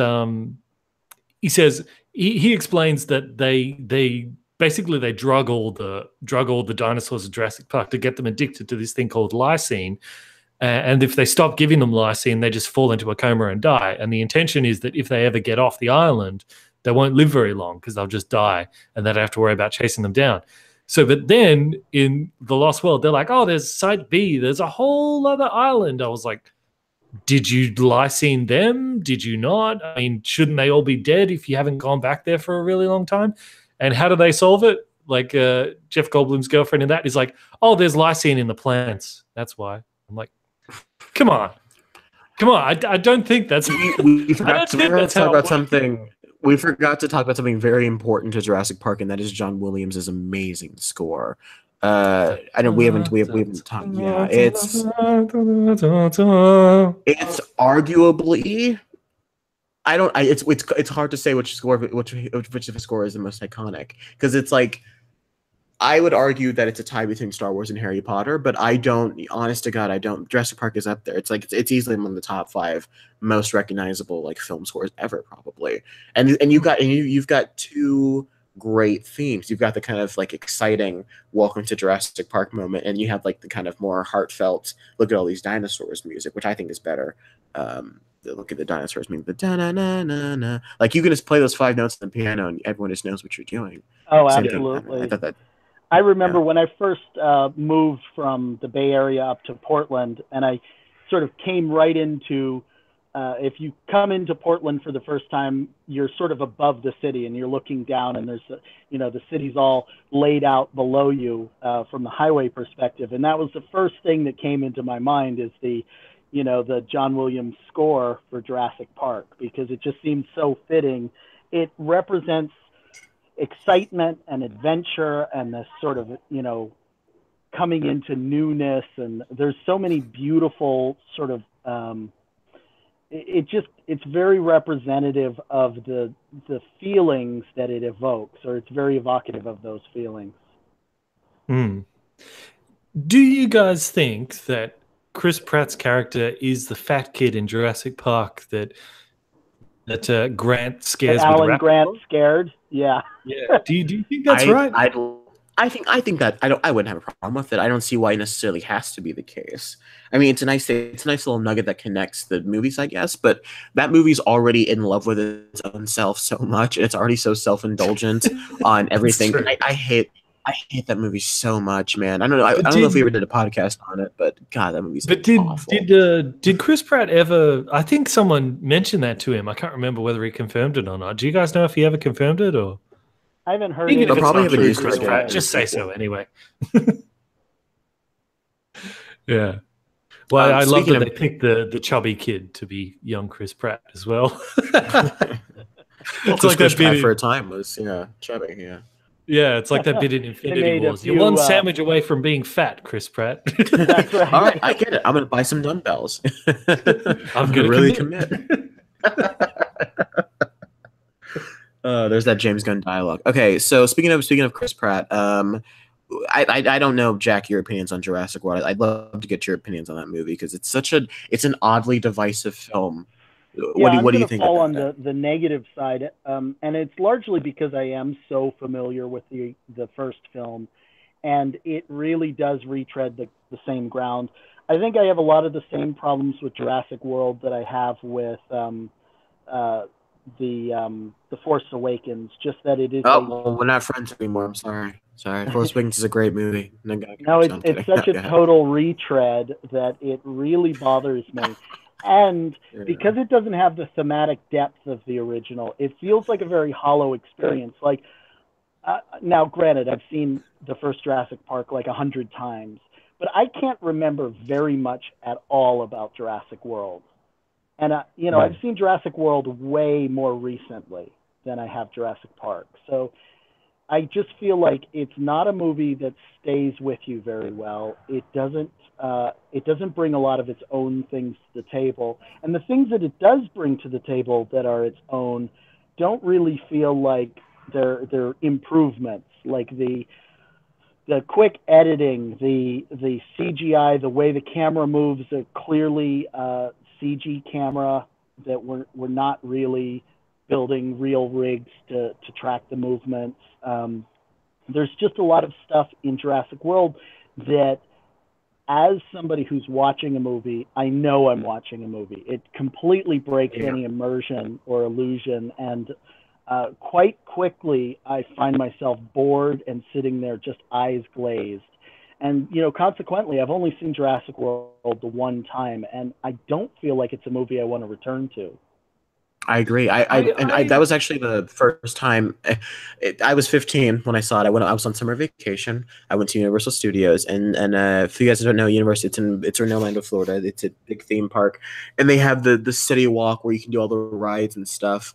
They have this really big, expansive theater, and we went and saw Jurassic World, a big screen, popcorn. Everyone was having a blast, and I looked, and I was like, I went from bored to annoyed to like fuming by the end of the movie because I'm just like, what was, and like by the time the movie ended, people clapped. I was like, what was that? Everything that you just said, Jack, I'm gonna 110% agree with you. Also, with the exception of, I feel it's just one big waste of time.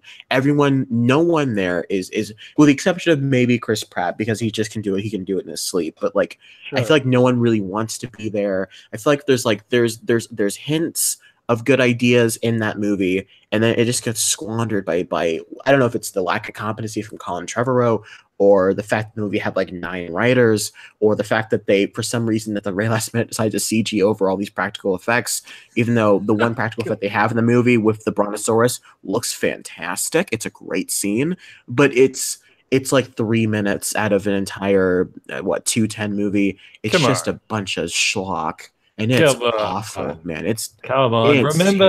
Remember how much fun you had watching the girl run in high heels the whole time? That's like the 19 thing with that movie. Remember how much fun you had with the Indominus Rex not using all of its incredible powers that it supposedly... And the Film Theorist channel kind of fixed that. Remember the girl getting killed by the pterodactyls, and then killed again, and then killed again, and then dunked in water, then killed again? That was great, wasn't it?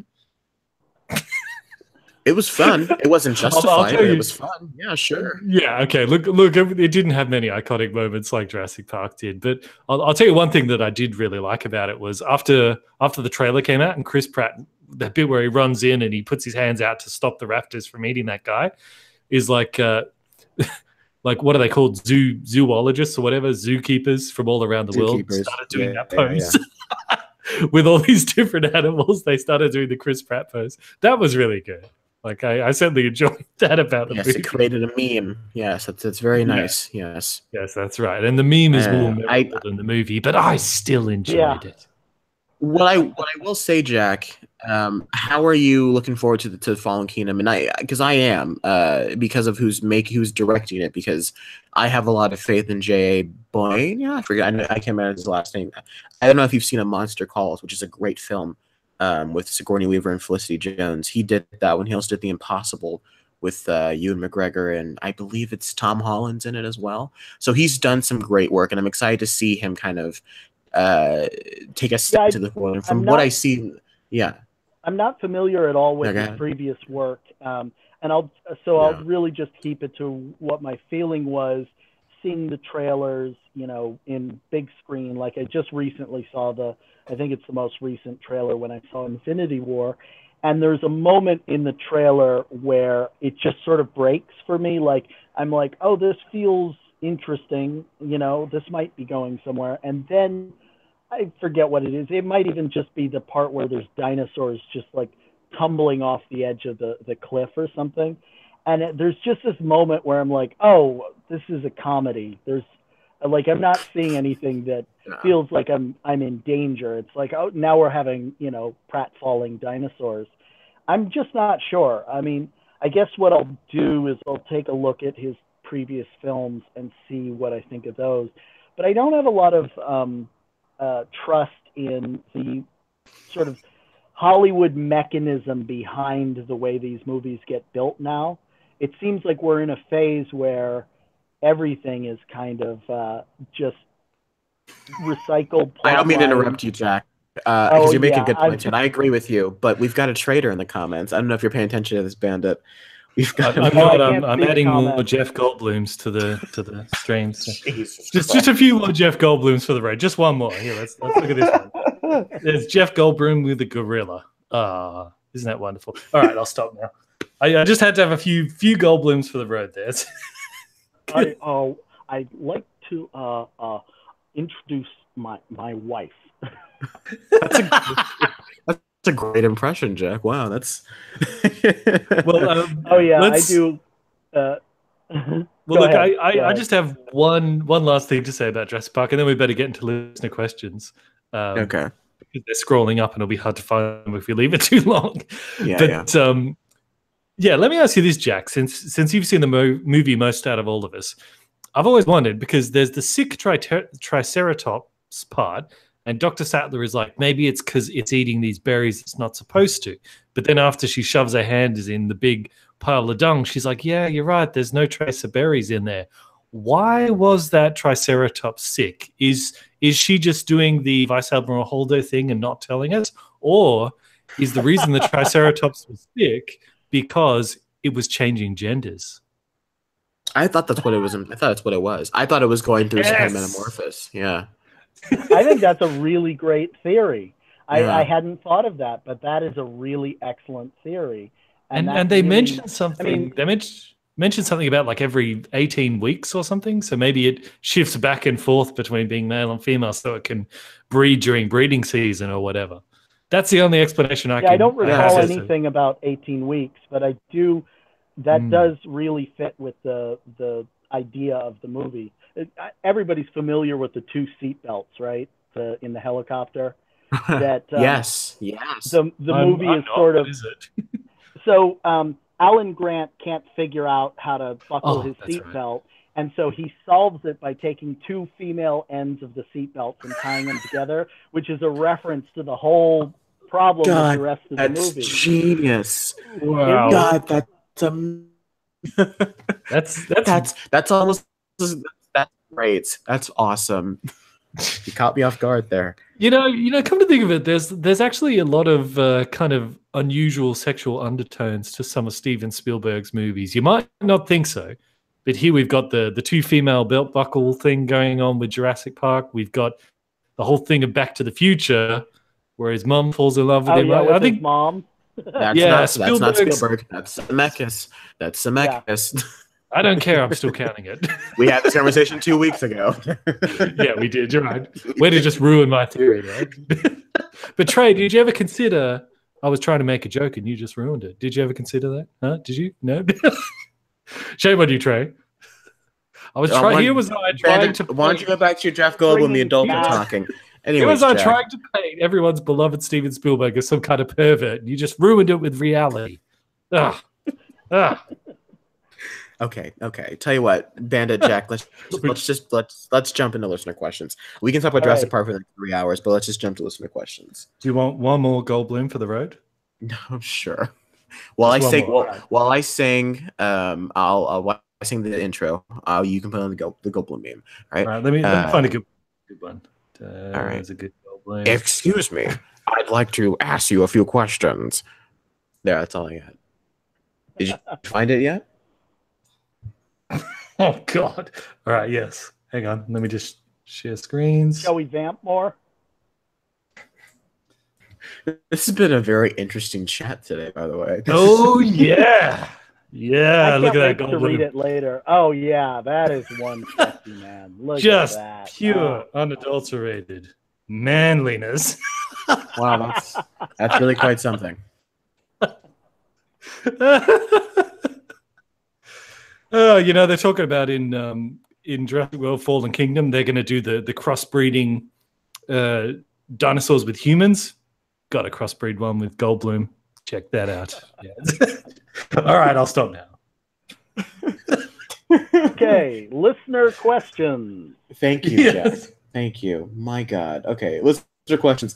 This is the listener question portion of the show in case we answer questions, whether it be on the live chat here or on the Facebook page. Bandit, do we have the listener questions in the live chat? I was assuming you were scrolling back because I was too busy looking at Jeff Goldblum. All right, let me scroll back. I'm on the Facebook page. I can read one from here if you'd like. Yes, just to get us going. That'd be good. Okay. Yes.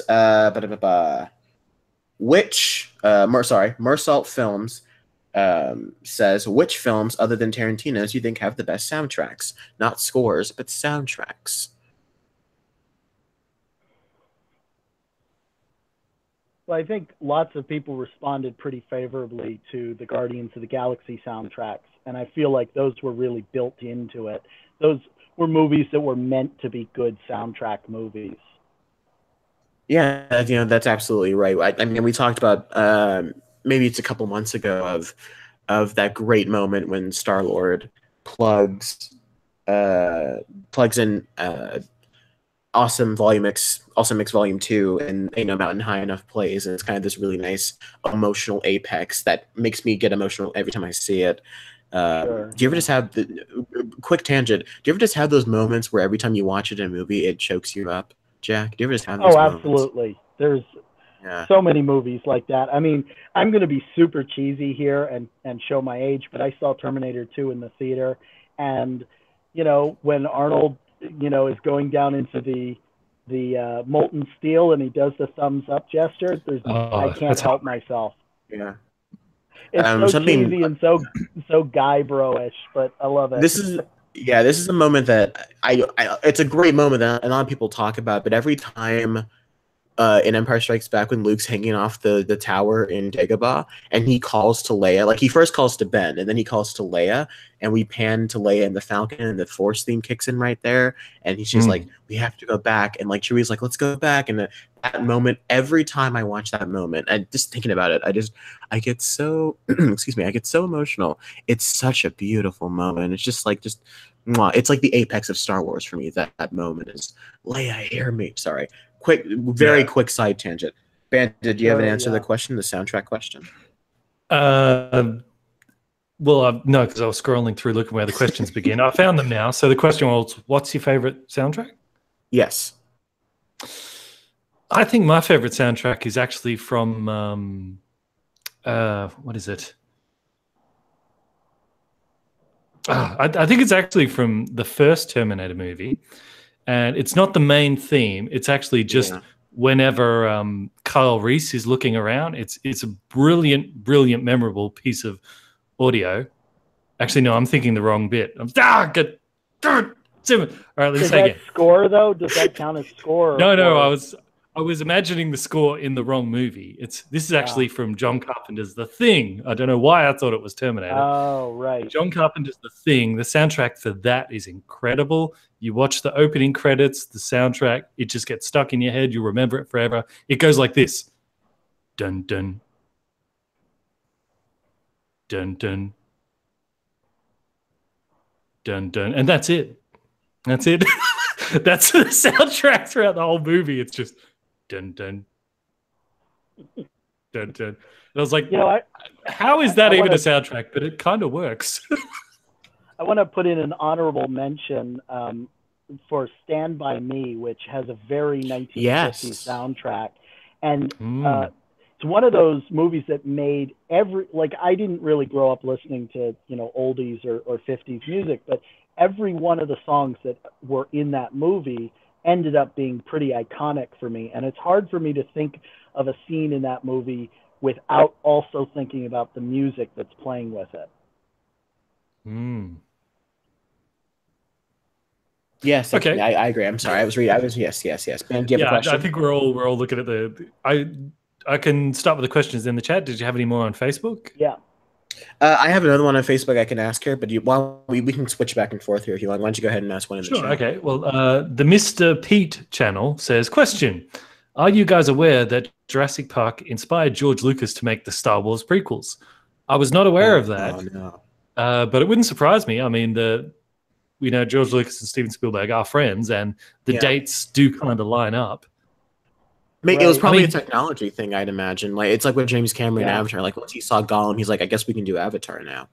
Well, actually, that is true because he does say that as a big part of why he waited to make the prequels. He was like, I needed to wait until the technology got to the point. No. He was like, I need to wait till the technology's there. and I'm sorry. I just wanted to get one more George Lucas impression in. Excuse me. Because that a special effect without a story is a pretty boring thing.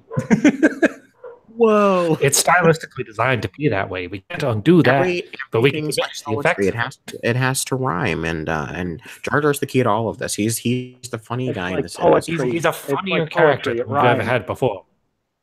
You thought Han Solo was funny? No, Jar Jar. That's funny. Look, he steps in poop. Can we just do the prequels?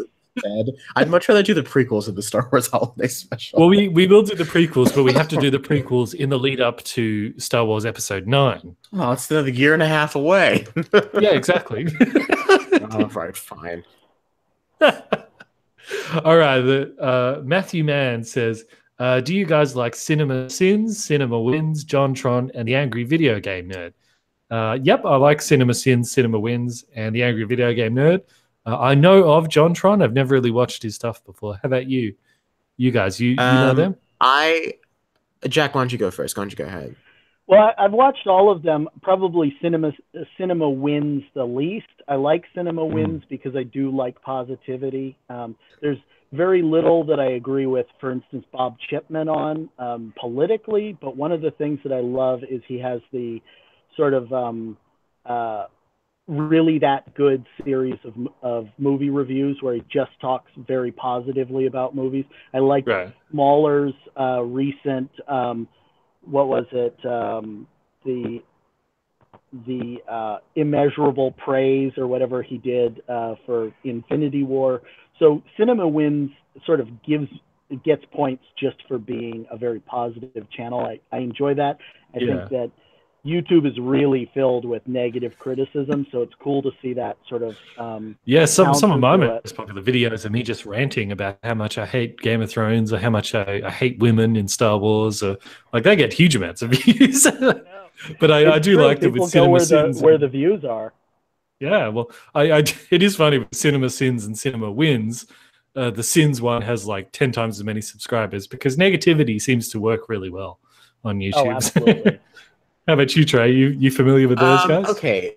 Well, I think my thing with Cinema Sins is that, and I think if Chili was here, he might back me up on this. There was a point when Cinema Sins was much like Honest Trailers, and it was more of we're going to make a 4-minute comedy channel where we just point out ridiculous things that happen in movies. But it has kind of divulged into I feel like they have become a channel that's fallen in love with the sound of their own voice. Spoken as a guy who does his own podcast, but you know, they've become very self-indulgent. And I do listen to their podcast, and there are times where their podcast can get kind of insightful, and I do like their podcast. That's because there's 3 of them there, and it's not just one guy writing and one guy doing the voices. In terms of someone like Cinema Wins, I love that guy, and I do think that he does manage to bring a new perspective on movies that I may not personally find myself enjoying. Like, I think he did the Star Wars prequels, and he brought up ideas in the prequels that I didn't think to and I didn't consider, that I may not necessarily agree with, but it is nice to see these alternating perspectives on things. He does far more film analysis than he does film like takedown, which I appreciate. And you're right, it's great to see positivity on YouTube again. I don't watch JonTron. I do watch Game Grumps, which is the channel he was on for a while. I love Game Grumps. Anyone who doesn't know who they are, they're 2 guys just play video games and shoot the shit for 10 minutes at a time, and it's amazing. And I never watched AVGN. I never got around to watching that guy. I like AVGN pretty well, but the joke wears a little bit thin when he's just doing the angry video game nerd character, and I actually really like it much better when it's just sort of him, and I think the other guy's name is Mike Mateo, just hanging out and talking about video games or childhood. I end up really enjoying the channel more for who he is out of character than who he is in character. Yeah.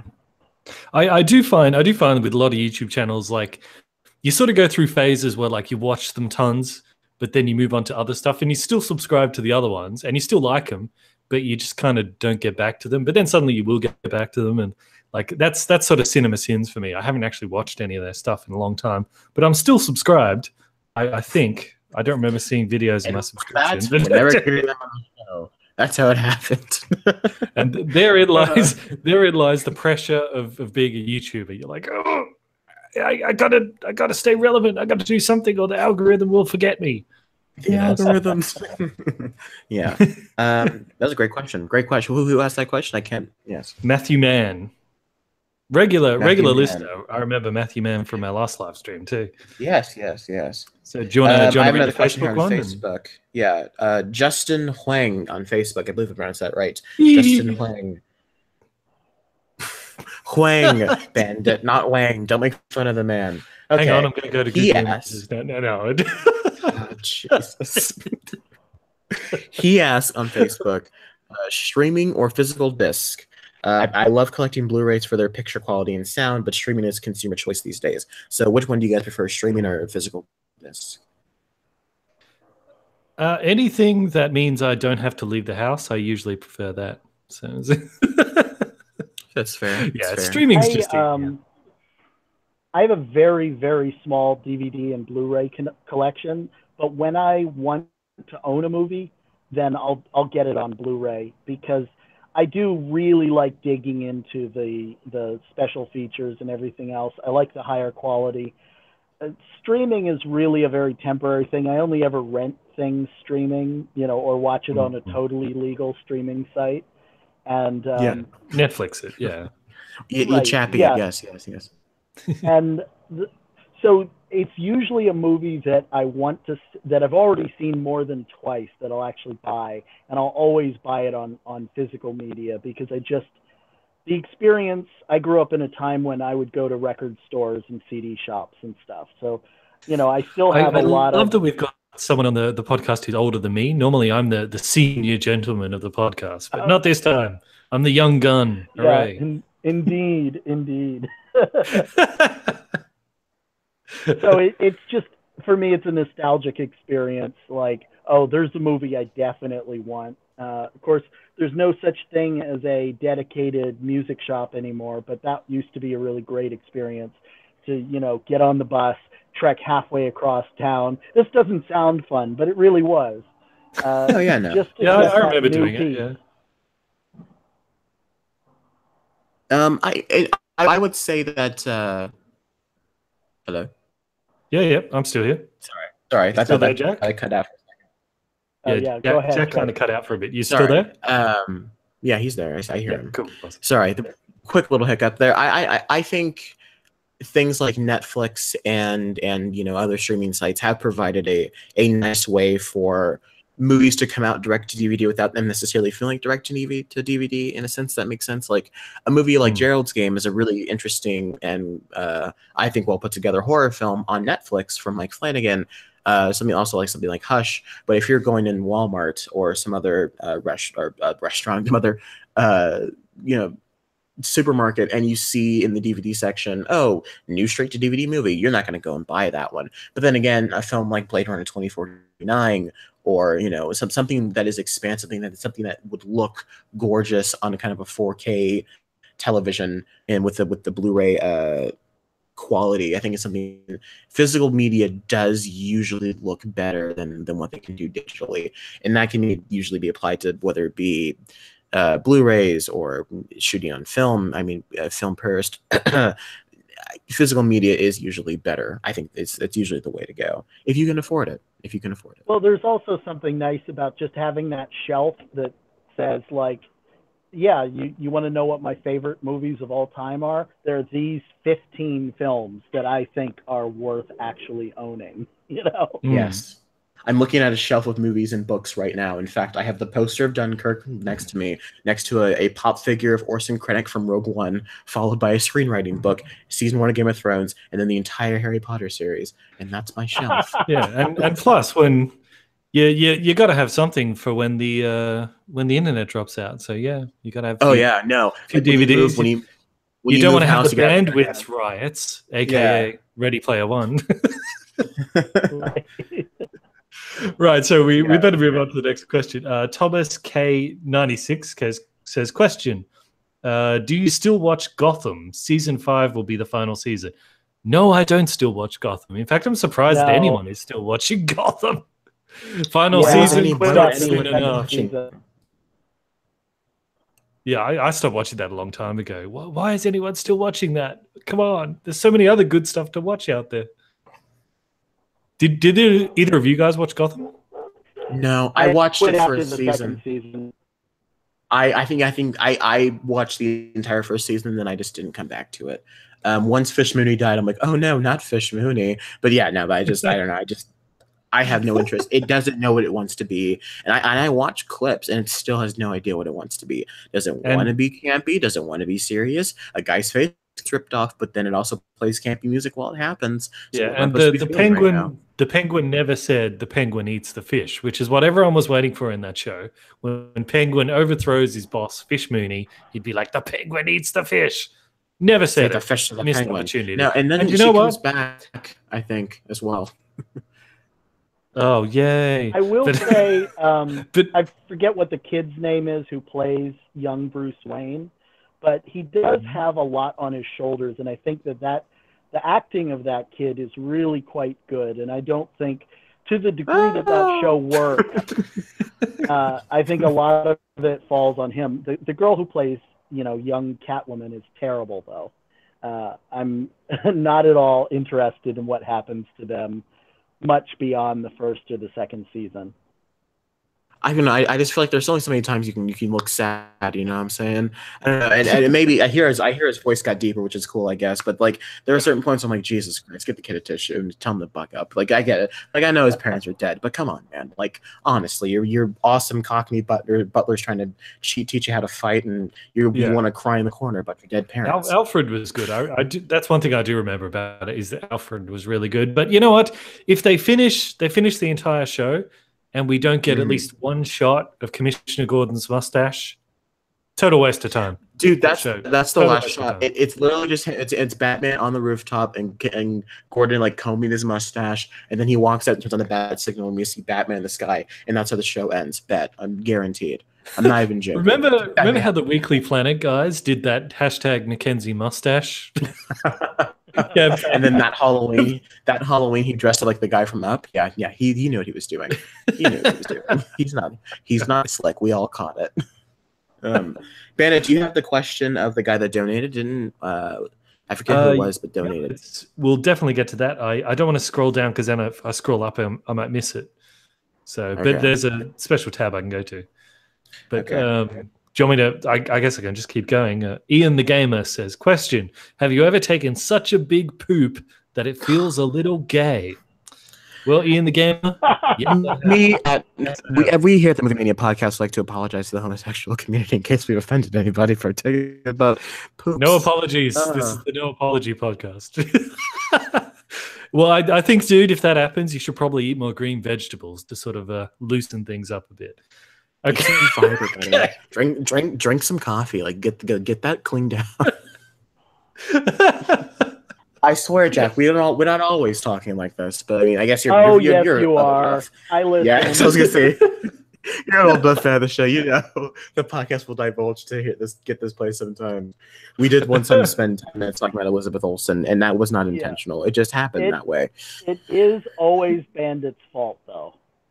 That's true. That's true. I'm a bad influence.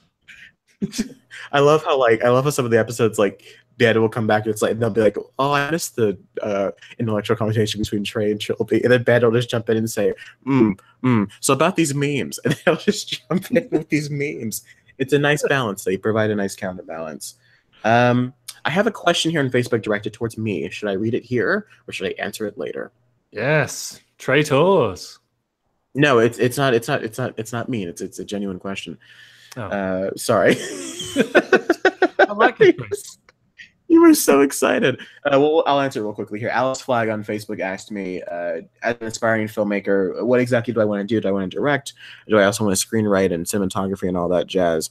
And this, I guess, this is towards anybody that else is morbidly curious, which they most definitely are not, as opposed to some people in the live chat have let me know already. I would like to be a film director, which you guys do not know. It's the kind of person that oversees the means of production and works with the cinematographer to develop shots and crafts the performance of the actors on screen. Screenwriting at this point is something I do as a necessity because I can't just take somebody's script and turn it into a film. I write the scripts because I have to come up with ideas and make them into movies. But yeah, that's the very short form answer to that question. But thank you very much, Alice Flag. I appreciate you being interested. Totally. Right. Yes. Noah O says, question, should Chris Pratt play Obi-Wan Kenobi? He says the correct answer is no. You're right. He should not play Obi-Wan Kenobi. Ewan McGregor should play Obi-Wan Kenobi. Come on, what are you doing, Disney? Ewan McGregor's right there. He's got the lightsaber in his hand. He's ready to go. Why are you not making an Obi-Wan Kenobi movie? Someone asked me at school how I would feel about an Obi-Wan movie, and I said I don't know, because let me ask you something, and I'm gonna turn to you here, Jack. What would an Obi-Wan movie entail? Because I'm really curious as to what I think the Disney canon will let Obi-Wan do while he's sitting there on Tatooine. You know what I'm saying? Well, clearly he has to learn how to make that weird warbling monster call that scares off the Jawas. And that's the crux of the film, is his quest to accomplish that. Yeah, that's the story arc. It's just 2.5 hours of him sitting in the desert going, no, that's not right. No, still. And like the finale is him having he has a war off, he has to save a family, and he just goes, blah, he does the noise, and it's like, I've got it. And then he turns over and we see Luke walking over. It's like, he's cut to credits. That's just how the movie ends. Well, hey, knowing Kathleen Kennedy, if there was going to be an Obi-Wan movie, I'm sure it would be I'm pausing you. Constantly being overridden by Aunt Beru. It would actually be Aunt Beru's movie of her lecturing Obi-Wan about what an idiot he is and that she's actually the real Jedi. I knew we should. Good job, Kathleen Kennedy. Keep going with it. I knew we should have skipped over Star Wars. Oh, Jesus. I bet that that's having a field day right now. Oh, great. I would see a Princess Leia origin story, though. I'd like to see that. I don't know. I just feel like we don't necessarily, if they're going to do something different with it, and because we got plenty of Obi-Wan great stories in Clone Wars, and we also got the nice kind of conclusion with Darth Maul and Rebels. I think isn't there a comic out right now about Obi-Wan? Or at least there was one out about Obi-Wan. And I mean, unless you just want to do Logan, but with Obi-Wan, which I guess is how you do the movie, but I don't necessarily think I need to see Obi-Wan doing Unforgiven on Tatooine for 2 hours. If he's able to leave Tatooine and do something that we have not seen before, I'm absolutely looking forward to that. But if they're just like, let's just have Obi-Wan save a family and then not be able to kill the family because he has his lightsaber or whatever, and then at the end of the movie he goes and finds Luke, I'm like, that's not interesting to me. I'm sure Ewan McGregor will do it. No, go ahead. I have a real problem with just the entire concept that Disney has with Star Wars. And I know that it's sort of baked into what they're doing, but the idea of having a new Star Wars movie every single year they've created like a military industrial complex for Star Wars. It's a war that can never end. They can never stop. And what it does for me is it makes it so that I never feel that much invested in the new Star Wars films because nothing's ever going to resolve. They can't allow it to resolve. They can't ever allow the story to come to an end. And while they can keep telling new stories and they keep doing these sort of fill-in moments, it's just like maybe the Fantastic Beasts problem or the prequels problem, where I just don't know how good that Solo can possibly be. And Han Solo is a much more adventurous character than Obi-Wan is. So, it seems like that much more difficult to do an Obi-Wan movie that actually has any content, unless you do something radically different that we just don't expect, something that is a very contemplative sort of like character study movie. You almost do like a Zen sort of, I mean, it would turn off most of the audience, but it might be interesting to, that's not my Obi-Wan. Yeah. Well, the thing is, it just shows like lack of vision, as the Emperor would say. It just shows a shocking lack of vision because I guess they figure that since it's Star Wars, they can't allow the rebellion versus the Empire to ever end because it needs to be a Star War. But it's like, look, again, to be one of those nerds of in the books, in the EU books, but there's the Vong Wars. They introduced the Vong. That's still a Star War, and it was more interesting because what was left of the Empire had to team up with the New Republic. Deep cut. Oh my god! And it was the Yuzhong Vong are very interesting because they can't be affected by the Force, and that negates what Jedis are able to do. So that really brings in a whole level of storytelling. It's like if you have, Wolverine in the movies can smell enemies coming, and what if you just can't smell them? Those kind of things where you take the power of the character and you negate it in some way, and then you've sort of reset the foundation of expectations. And that's a good way to approach it. But I think the retreading that they're doing, I just don't understand it. Let me ask you something, Geahk. How did you feel about Last Jedi? Do you think that The Last Jedi was a step in the right direction for this franchise? I'm not asking you, Bandit. I'm asking Geahk. Do you think this was a step in the right direction for the franchise? I'm definitely. I thought I did a lot of things differently. I'm on the haters' side when it comes to that, but I think that there were a few things it did differently that I would like to see more of. There were moments where I could see sort of some discussion of philosophy, some discussion of whether or not the black and white binary is necessary. It's a very complicated thing because there's so little that I felt like The Last Jedi did right that it's very difficult to see, like, what if you had handed that story or those concepts into more competent hands? Would we have gotten something that I really enjoyed? I tend to like ambiguity. I, for instance, loved Annihilation. I thought that was a really fantastic movie. No spoilers. Haven't seen it. No spoilers. Sorry. No. Sorry. But movies that deal in ambiguity, I'm always going to find much more interesting. I mean, Logan was one that had a lot more ambiguity than typical X-Men films.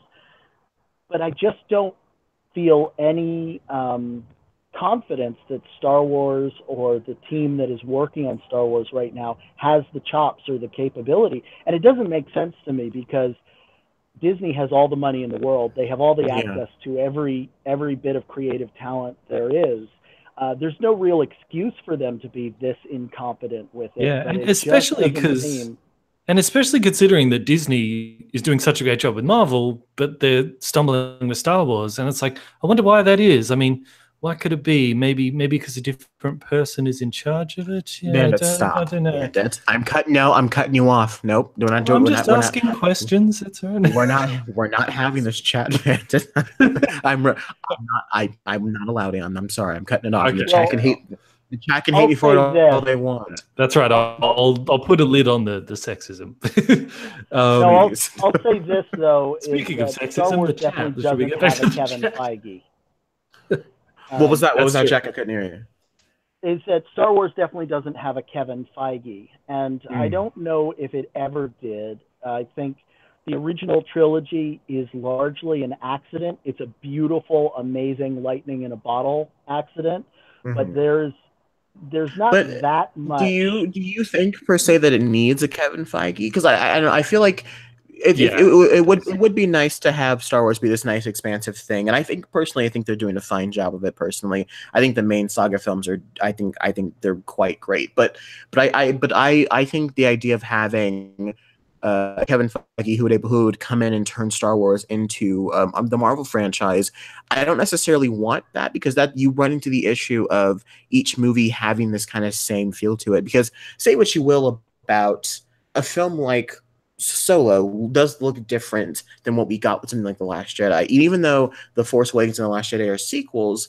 they have a different feel to it. And I think that does stem from the idea of, much like the original trilogy, you have different storytellers coming in each time and coming in to tell these stories. And I think I'm far more a fan of this not necessarily being this over connective extended universe style. I like the idea of bringing in classic stories and classic ideas, like the Vorg from the cut canon, if you will, from Legends, and bringing that in. I think the idea of bringing back things like bounty hunters and Darth Bane and all that, even though he's technically canon, I think all that's a great idea. But I much more prefer this style of let's let these guys make these interesting films that challenge what we think Star Wars actually should be, as opposed to making it into more of a Marvel universe. Does that make sense? I don't think that's what's really going on. I see, like, very clearly just below the surface, these are movies written by committee. And whatever we say about J.J. Abrams or Rian Johnson, they're not really that much in charge. And what's kind of clear is, whereas a Kevin Feige type controlling figure in Marvel, I think that works really well for legacy franchises, where you have somebody who is sort of a keeper of the flame and has a very strong idea of what sort of belongs and what doesn't. I think that's important. I also think that, Spider-Man Homecoming and Infinity War are very different films. As much as we criticize Marvel for having some sort of very strong template aspects, which certainly go back to the larger arcing storyline, and I think that has more to do with the Infinity Stones and that sort of large MacGuffin that the Marvel Cinematic Universe has been trending toward, than it does Kevin Feige saying, no, this director can't do that or the other thing. Because I think that there are some pretty striking stylistic differences, between, say, Doctor Strange and Black Panther came out, pretty close to one another, and they're not very similar films. So there's enough flexibility there. And I think what I have a problem with the Star Wars franchise at this point is I'm itching to jump in. I know. Well, it just seems to be that there is a committee of people with a little bit divergent voices. None of the films feel. I've got so many comments in my mouth that it kind of feels a little gay. You should do what I do when you and Shelby go at it and write notes. That's what I do. Sorry, you were saying, Sean. So that's just my thoughts on it, is that I just don't have that much trust for the team behind Star Wars at this point. That's a shame, because I'm quite excited for episode 9. But Bandit, I know you want to explode, so go on ahead. Yes. Don't be sexist. Okay. No, to respond to what you said, Trey, of like, do you think Star Wars needs a Kevin Feige like Marvel does? Yeah, I think they really, really do, because one of the things that separates Marvel from all other movie franchises is they plan so far ahead and they build this whole cinematic phases, and they can slot everything in together. They know exactly where they're going. This new Star Wars trilogy, I think the biggest problem is they don't have a plan for the whole trilogy. They don't know where they're going overall, as we've seen that with The Last Jedi, reinventing the franchise right in the middle of a new trilogy, as PewDiePie correctly pointed out. And I think like you can say, sure, like the original Star Wars trilogy, they didn't plan that as a trilogy, but that's because they didn't even know if there would be another Star Wars movie. They didn't even know if Star Wars A New Hope or just Star Wars when it came out. They didn't even know if that would succeed or not. So of course they didn't plan out a whole trilogy. They just kind of made it up on the fly. But this new trilogy, they know there's going to be a trilogy. Plan it out, guys. Plan it out. Think ahead and just so yeah, they definitely do, because when they don't, you get stuff like The Last Jedi. And I know, look, guys, we better get. I think there's so many questions. I think it's really difficult to expect what happened on the original trilogy to work again, because it was such sort of happenstance. It was a perfect confluence of very creative, very talented people, and I just don't feel like the group of people who are in control of the modern trilogy are as talented or creative as those original trilogies. I will agree with you, Bandit, and I guess in a certain sense with you, Jack, that the franchise does need a centralized head to know where they are going. I think that is an important thing to do, but at the same time, what I really want to avoid is this sense of sameness, because you can argue that Doctor Strange and Black Panther do stylistically have these differences, but when you break it down, they are about the same thing. I mean, every other Marvel movie is about fatherhood, and it creates this level of the Marvel formula, and that's why there's so many people. It's like Infinity War changed so much, and I'm like, I don't want a franchise like Star Wars where they do the same thing over and over and over again, only to have one movie come out and then sort of change things, but not really. And people maybe saying about The Last Jedi, but I feel like The Last Jedi really tried its best, for better or for worse, to do something different with this franchise. And while I do think they do need to have a figurehead to kind of point them in the right direction, I really want more. This is gonna sound really artsy. I would like more auteur films, as opposed to let's pump out a generic fun to watch film with some cool action every 6 months. You know what I'm saying? Well, I agree with that, and it reminds me. We really got to get back to the questions. There's so many questions. Yeah. Okay, go for We're going to be for like 6 hours. Yeah, so we talk about this for 6 hours. You're right. Okay, all right. Yeah. Okay. You versus me says, question: name 3 character developments from the first one. I think he means from Jurassic Park, and now name 1 from the last 3. So he's saying that name 3 character developments from Jurassic Park. Well, that's pretty easy. We can think of Alan Grant with the kids at the end. We can think of John Hammond with the melting ice cream. We can think about Jeff Goldblum learning something, I guess. Name 1 from all the other movies. I got you. I got you. Okay, go ahead. Bryce Dallas Howard's character learning that the animals are actually just that, animals, and not like things that she can make money off of or whatever. That's her character arc in that movie. It doesn't work very well, but that's what she learns. Damn. Well, that was kind of John Hammond's story arc as well. Yeah. Well, right. What do you reckon? That movie's essentially a remake, isn't it? I mean, it's weird that Bryce Dallas Howard is dressed like John Hammond. That there's just, it's hard for me to get past that sort of Force Awakens syndrome of just like pointing out all the things that are the same, that are just duplications. But yeah, I guess there's some arcs. I don't know what Chris Pratt learns. He learns to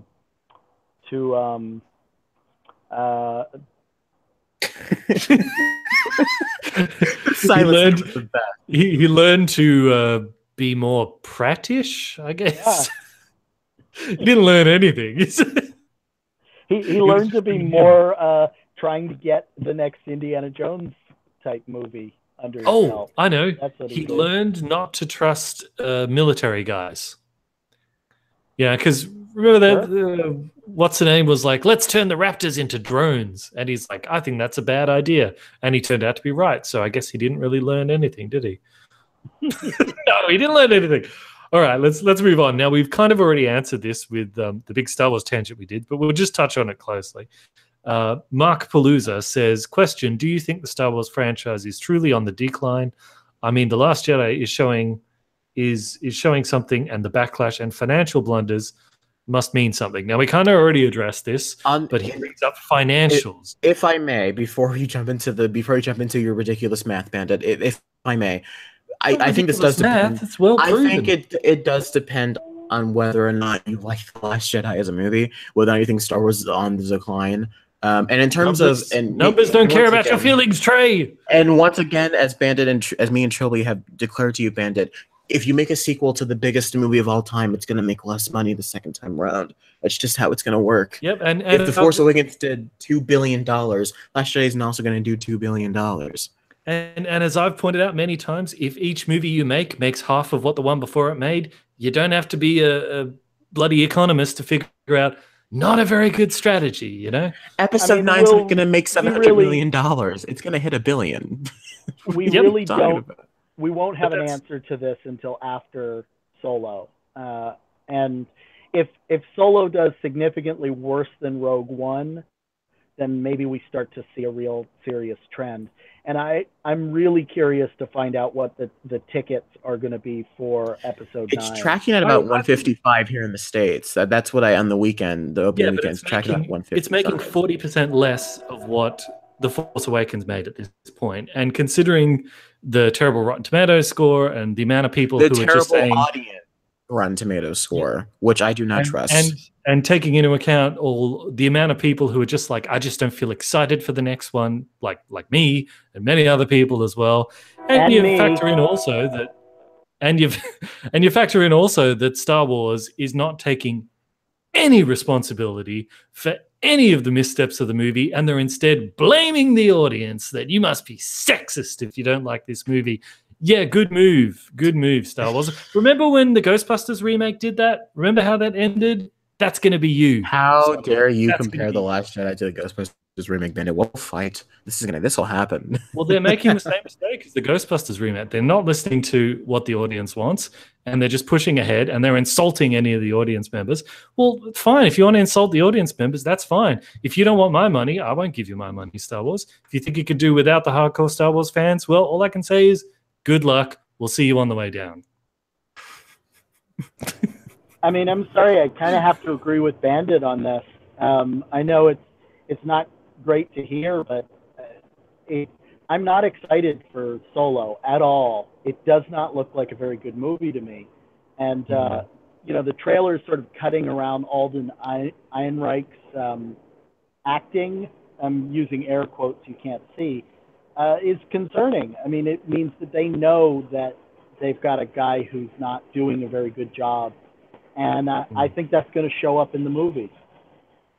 Yeah, and did you see like with the Han Solo posters, they did what? There's one where there's like Han Solo with his blaster gun, and then they updated it where he's just standing there because they didn't want the gun because of the shootings that happened in America. I'm like, it's a movie, come on. Yeah, I think that there's one problem with this whole committee thing that I was saying earlier, that one aspect of it is that they are being very responsive to disparate groups of fans. And I think that is part of the problem.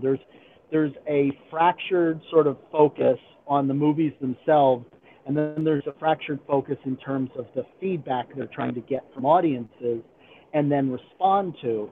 And I think that a company or a franchise head that is doing too much of this, like dancing around from interest group to interest group, is going to end up, that's going to show up in the movies, where the movies feel disjointed. They feel like they're serving multiple masters and not serving any of them very well. And I just, again, I'm not excited to see Episode 9. I won't see it in the theater, I don't think. Not unless I see really tremendous reviews come out of it. Yeah, and especially I think like what you mentioned about this whole special interest group and all the political stuff they bring in. Star Wars isn't supposed to be about that. It's not supposed to be about politics. Star Wars became popular because people jumped into it to forget about all the crap that was happening in the world. But now it's like bleeding into the movies. It's like, no, that's not what Star Wars is supposed to be about. It's supposed to be for everyone. It's not supposed to divide people over politics or gender issues or anything like that. It's supposed to bring everyone together in this fictional universe where things can actually be good. I mean, that's what Star Wars is supposed to be about, but it's not about that anymore. And it's in a response to the Mr. Pete channel, that guy with the saber has a name, and I'm not a Disney defender. I just like that movie. What do you want me to say? Sorry, I was reading some of the comments. I found another traitor. The guy with the saber is a Disney defender. Yes, actually, Disney. If you want to Disney, if you want to send me paychecks to like your movies, I will sell out quicker than Fox. Trey's a total Disney sellout. That's why he's defended Avengers Infinity War so vigorously. Yeah, that's why I love it. It's the best movie ever. Sorry. Yeah, but sorry. But likewise, Kathleen Kennedy, if you want to bribe me to give you a good review, I'll totally do a complete 180 and just flip and just say it was the greatest movie of all time. You just quit your job and all your videos have just have a Disney logo in the background. It's like, gee, what happened? Fun fact: my aunt's company got partnered with Disney lately. She was just we were just talking about, me and my cousin were talking about Disney and how they're buying Fox and how that may or may not be happening. And then my aunt just goes, "Yeah, my company actually partnered with Disney lately." And I was like, "What'd you say?" So they're making their way towards me. They're slowly creeping in. I have to say, Disney's going to own everything in the world. I think Disney is Wayland Yutani. I think that they will just own the world at some point. I'm not looking forward to it. I'm not nearly the Disney fanboy that some people might think, and I find it very concerning Disney, when one building better worlds. So much. That's right. The Mr. Pete channel says, question, when will you answer the questions? Right now, Mr. Pete. And for anyone listening who's not, where this isn't live, there'll be timestamps in the description and I'll pin them in the comments so people can skip to the bits they want. Okay, next question is what is the sound of one hand clapping? Wait, I got it. I think we all just answered it right then. Yes. Or it's like, we could give the Bart Simpson answer where he's like, "Oh, it's simple. It's this." Yeah. Okay. Yes. We're at what, 2:20? Shall we jump to what was the donating question, or have you already asked that one? Well, we still haven't got to it because hang on. Let's get to that now because he chucked in $20. We've got to get to that. Okay, let me open it in a different page. Thank you once again for coming on the show, by the way, Jack. You've been quite the addition to the show. Well, Thank you. I've enjoyed it. This is actually my first live stream, and this has been great. This is really fun. Yeah, it's a little rough to not be able to have a break every now and then, because what we usually do is we record the show and then I'll say, let's get some list of questions, and we may take a minute and a half or 2 minutes just to and occasionally I'll just decompress and I'll mute my mic and then just not talk for a bit. But this one, we're here and it's just talking for 2.5 hours straight, which is why I'm glad you and Bandit can sometimes just get into your own conversation. I'm just gonna sit here and drink my water and look at my phone for a bit. Yeah. But have you found the question yet, Bandit? Yep, it's opening now. Super chats. Okay, Sam Heinrich. Hey, Sam. Regular the show. Yes. Thoughts on the future of the MCU after Infinity War and due to the new deal with Sony? What do you want to see, and what do you think you have seen enough of? Also, consider making a Discord. It's basically a big chat server. I didn't know what a Discord is, but we'll look into it. Yes, so the other questions: thoughts on the future of the MCU after Infinity War due to the new deal with Sony. Do you know what the deal is with Sony? Do you want the nerd answer, Sam, or do you want the snarky answer? I don't know. If we're going for the snarky answer, I could not care less. But at this point in my life, but in terms of the nerd answer, we're probably going to get something with the Skrulls. We're probably going to build a secret invasion, and probably lead into World War Hulk, which I'm so down for. Probably something with the Fantastic Four, depending on how the Fox thing goes out. Maybe Comcast is buying Fox, so I don't know. Which is a crazy idea, by the way. But I hope that wherever they do, I hear that they're getting rid of the phases, and that excites me. I like the idea of us getting more. Let's just tell stories and make like kind of like what X-Men's doing. Let's just make movies. I like that idea far better than the idea of let's all build to one big event. I don't know. What say you, Geahk? Well, I think I like the idea of getting rid of phases too. I think that it was a necessary evil. One of the things that I noticed it's just been real fun going back to the original few Marvel movies, because Iron Man was put out by Paramount, and then The Incredible Hulk was put out by Universal. These are movies that they were doing a sort of Golan and Globus like Canon Films thing, where they were just barely having enough money to get one movie made, and then they'd take the money that movie made and they'd make another one. They were running on a bridge that was collapsing under their feet. And they were just very lucky, like this confluence of events that made the MCU successful enough that they could kind of continue it. And I don't know if they anticipated getting to Avengers. It doesn't seem like they did. I think they hoped that they'd get to Avengers. But that sense of building up to phase one was this real sort of important structure for them to actually make this thing work. And once they had phase one, it sort of proved the concept. I would say phase two is probably the least interesting. Just the movies that came out in phase two are generally good, but you get this feeling of like Marvel's on a treadmill, and they can kind of do these in their sleep, and they are formulaic. And it's phase three that feels like it's been shaking things up and adjusting the formula, and maybe throwing out the formula in some places. So I feel like getting rid of having no phase four feels like the shakeup they need. Like, okay, there was this long, structured, carefully contrived birthing process for the Marvel Cinematic Universe, but now they have a population. Now they can just do these. And I'm excited for that as well, because I'm glad that we don't have the Infinity Gauntlet anymore once Infinity War Part 2 comes out. Now I'm glad there's no more MacGuffins, because all the movies up until this point have been about get this stone, and now we can just do other stuff. We can just actually have more interesting stories. Yeah, that's one of the things I was going to say that I want to. But finish your thought, Geahk. Sorry. I'll say my snarky answer was, there's a part of me that feels like if the entire project ended after Infinity War Part 2, I'd be satisfied. Oh, yes, absolutely.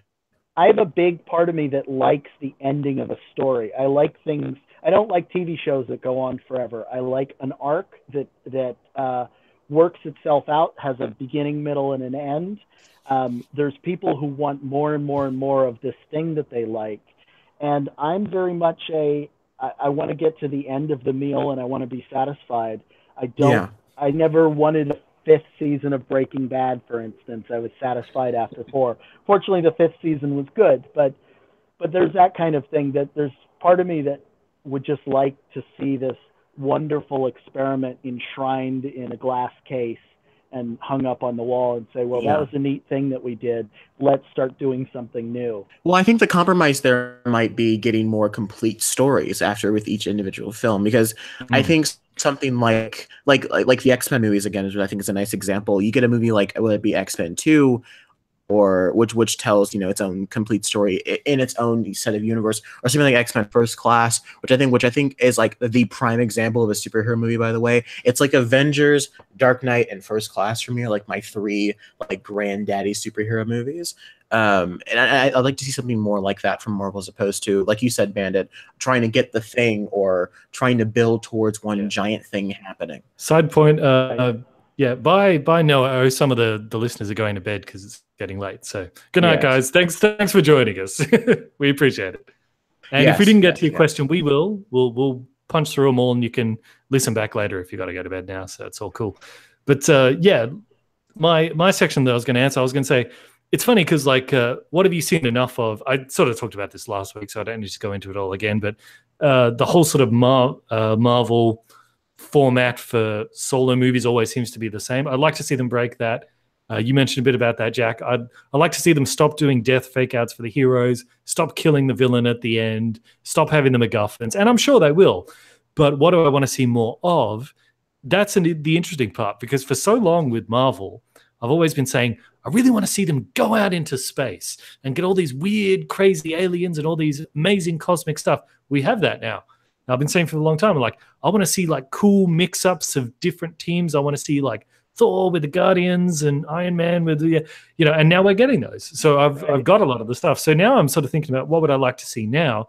And I think what I'd like to see now is they've built up to this huge galaxy-spanning conflict here. And once that's resolved, it'd be nice to take it back down to the more street level, kind of like what the Netflix shows do. Because like there's a lot of, we got to remember that all these superheroes, they start, like most of them, they start on the street level, wanting to clean up their street, their block, their neighborhood. I want to see Spider-Man fight the Kingpin. I know you can do it, Marvel. I know it's there. Kevin Feige has that comic in his chair somewhere. And there's other great stories, which is like, because the way that Marvel always sort of differentiated itself from DC, because with DC's heroes, they were all sort of like idols to look up to, ideals to look up to. They were incorruptible in certain ways.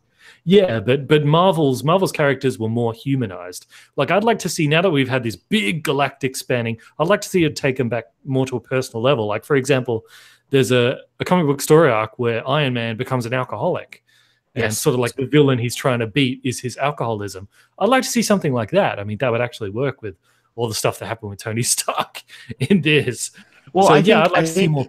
You brought up a great idea of taking the heroes and pulling them kind of back to the level that they kind of started from. I think that's kind of what you have to. You got to bring it way back. And if you want to slowly bring back in these elements of, because I think Doctor Strange is going to kind of always stay in that cosmic fantasy multi-dimensional rooms, and you always have your Guardians, you always have your but like something like a Spider-Man or like Spider-Man and Daredevil, I know Marvel knows they're there. Like I can't fathom for the life of me, maybe it's because they were building to Infinity War, but I cannot think for the life of me why they haven't crossed those guys over yet, because it works. And people can be like, oh, well, what about the tones? They're supposed to have contrasting tones. That's what makes it work. And it's this nice, it's like when, I don't know, it just, something about it in that dynamic in the comic has always been something, whether it be Spider-Man and Punisher, Spider-Man and Daredevil, Spider-Man versus the Kingpin. There's something about these contrasting worlds that always,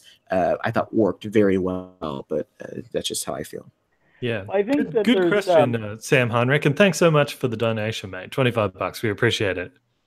Yes. I think all right, well, we better start. We better start through these, because there's so many questions, guys. Okay. All right. We'll try to do them a bit quicker if we can, because otherwise we'll be here for 4 hours. Question: what did you think of the Robin Hood 2018 trailer? Haven't seen it. Crap. Have you guys seen it? Crap. Oh, we talked about this last week, didn't we? Did we? I don't even remember talking about it. Okay, Jack, have you seen it?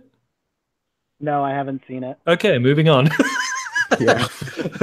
Question from Matthew Mann. Do you think they should make another Zorro franchise to reboot it? You know what? I'd actually be down for that. I'd be down for that. Maybe not a reboot, but just a new franchise. Yeah, I'd kind of be down for that. What do you guys reckon? I just don't know when anybody will ever want Zorro again. Like, when are we ever going to ask for that? He's the original Batman. I'd be down for like a TV show, like a Netflix series. Maybe I'll watch. I'll catch up. That'd be good. I mean, Westworld was successful, so maybe. Have you tried watching season 2? It's awful. I don't know if you guys have seen. Yeah, I'm an episode and a half into season 2, and I don't like it very much personally. But maybe it's just taking its time again. But it feels like it's doing the same thing over and over again. Sorry, random. You know, the original Zorro movie with Antonio Banderas, like the first one, that was a really good movie, wasn't it? Yeah, it's a fun movie. Swashbuckling adventure, absolutely, yes. Yeah. Okay, Diego Gonzalez says, question, who is your favorite gay character in all of fiction? C-3PO. Omar. From the Nice. Wire. Nice. Oh my coming. Oh, ooh, that's a good pull. Oh my, Yeah. that's a great one. Hands Oh, down, man. Omar. Ooh. Trey? I had it. I had one too. It's gone. It left my brain. Oh no. Oh well. I'll say RTD too. No, Bert from the Sesame Street, the yellow one. Yes, those might say Okay. yes. Yeah, that's a good one. That's my favorite. All right. Sorry, that's my childhood right there. Anyways, Crap, it glitched out. And now I've lost it in the scrolling wheel. No. Okay. Ugh. See, I don't know if it jumped over. I just scrolled up. Here's next week. What if Palpatine was taking a number 2 when the Jedi Council came to confront him? then it'd be like season 4 of Game of Thrones. and it'd be oddly tasteful. Yeah, it would be like Game of Thrones. It'd be like this works for some reason. This shouldn't work, but it does. Are you familiar with LBJ used to have conferences while he was on the toilet? That's a power move. Yeah. That's a power move. Yeah. Yeah, he used to bring everybody into the bathroom while he's making a stinky and just dictate letters and yell at people and. Well, apparently, I heard that with Donald Trump, the Secret Service do have a special code word for when he's having sex with Melania Trump. So I don't know what it is. God, let's speculate. Because they're always within the Secret Service. Always have to be within earshot in case something goes wrong. So they have to hear everything. I'm gonna throw in Operation Tic Tac. That's my leaf to be thrown in the rung. Or might just be bone dry. Oh damn! I can do this all day. Sorry, you were saying. Grady Child says, question, do you think Kylo Ren would have been more interesting if instead of being the black armored grunt of some old overlord commanding an army, he was a gray Jedi that did his own thing? Yes, that would have been much more interesting. I would have liked to have seen Luke Skywalker be more of a gray Jedi. They hinted towards it, and they eked towards it being that idea. But I think they kept it more in line of let's have him revert back to classic Skywalker for the end of his story, which I think makes sense if it's the end of his story. But I would have liked Luke to be a gray Jedi, maybe. I love Kylo Ren. I'll defend him for the rest of my days. I love Kylo Ren so much. Yeah, I like Kylo Ren too. I think he's the best part of the new movies. Absolutely. Yeah, I think he's very interesting, but I don't think he'd be as interesting if he was a gray Jedi, because I think what makes Kylo interesting is his insecurity and his need to prove himself. And so he has to have an authority figure that he's trying to prove himself to, or he doesn't work as well. It's that nice idea of how do you follow up being the son of Leia and Han and also being the nephew of the greatest Jedi in the galaxy. You know what I'm saying? And I think seeing what change will happen to him in the next movie now that he's the new emperor. Spoiler alert. I mean that's probably the only thing I'm really interested in. I hope they do man him up a bit, because if he's the emperor of the galaxy, he can't still be a whiny bitch. I imagine it'll be him in the Knights Run versus Rey and a new group of Jedi. I imagine that's what they're going to end up doing in the final battle, which I'm really hyped for, because that means Rey's going to have to kill Kylo, which makes me sad, even though I want them to just go off together and be together in the galaxy. Maybe Kylo will do an Anakin and kill all those kids that were in the casino. Like that kid with the broom, he'll just show up and be like, I'd watch that for hours. If it just opens with the casino planet on fire, that's exactly just like the opening to Infinity War, except it's just Kylo Ren walking around with dead kids on the floor. I'd love that so much. Like legitimately, that'd be so fun. Anyway, sorry. Next question. Question: what if Star Wars films were rated R or NC-17? Well, let's just say Jabba the Hutt's palace would be very different. If I may, there are already Star Wars films that are NC-17, and they're on the internet if you want to find them. And in terms of the rated R question, if it serves the story, then absolutely make it rated R. Disney won't do it ever. Disney, I don't think it's going to take a lot of time. But though we could get to a point where that might actually be marketable, because like the OG Star Wars fans who were there at the beginning are getting to that age now where they'd be like, I could go for a Tarantino directed Star Wars movie. Absolutely. Well, it's funny that you mentioned that. It's funny you mentioned that, because I had for years before the Force Awakens came out, I had been promoting the idea that Tarantino could be a Star Wars director. And my argument for that is people always think of the violence and the cursing in his movies, and they sort of think of that as being what Tarantino is. But at the core, Tarantino is a very good genre mimic. And I don't think, for instance, a Tarantino Star Trek is going to be the way people think. He's a guy who is very good at understanding the conventions of film and sort of morphing his style to fit with those conventions, and then turning a few things on their head and kind of giving it some twist. So I actually think that Tarantino would be an excellent Star Wars director. Absolutely, yeah. Well, at Star Wars at its base is like a space fantasy western, and he has delved into the fantasy western.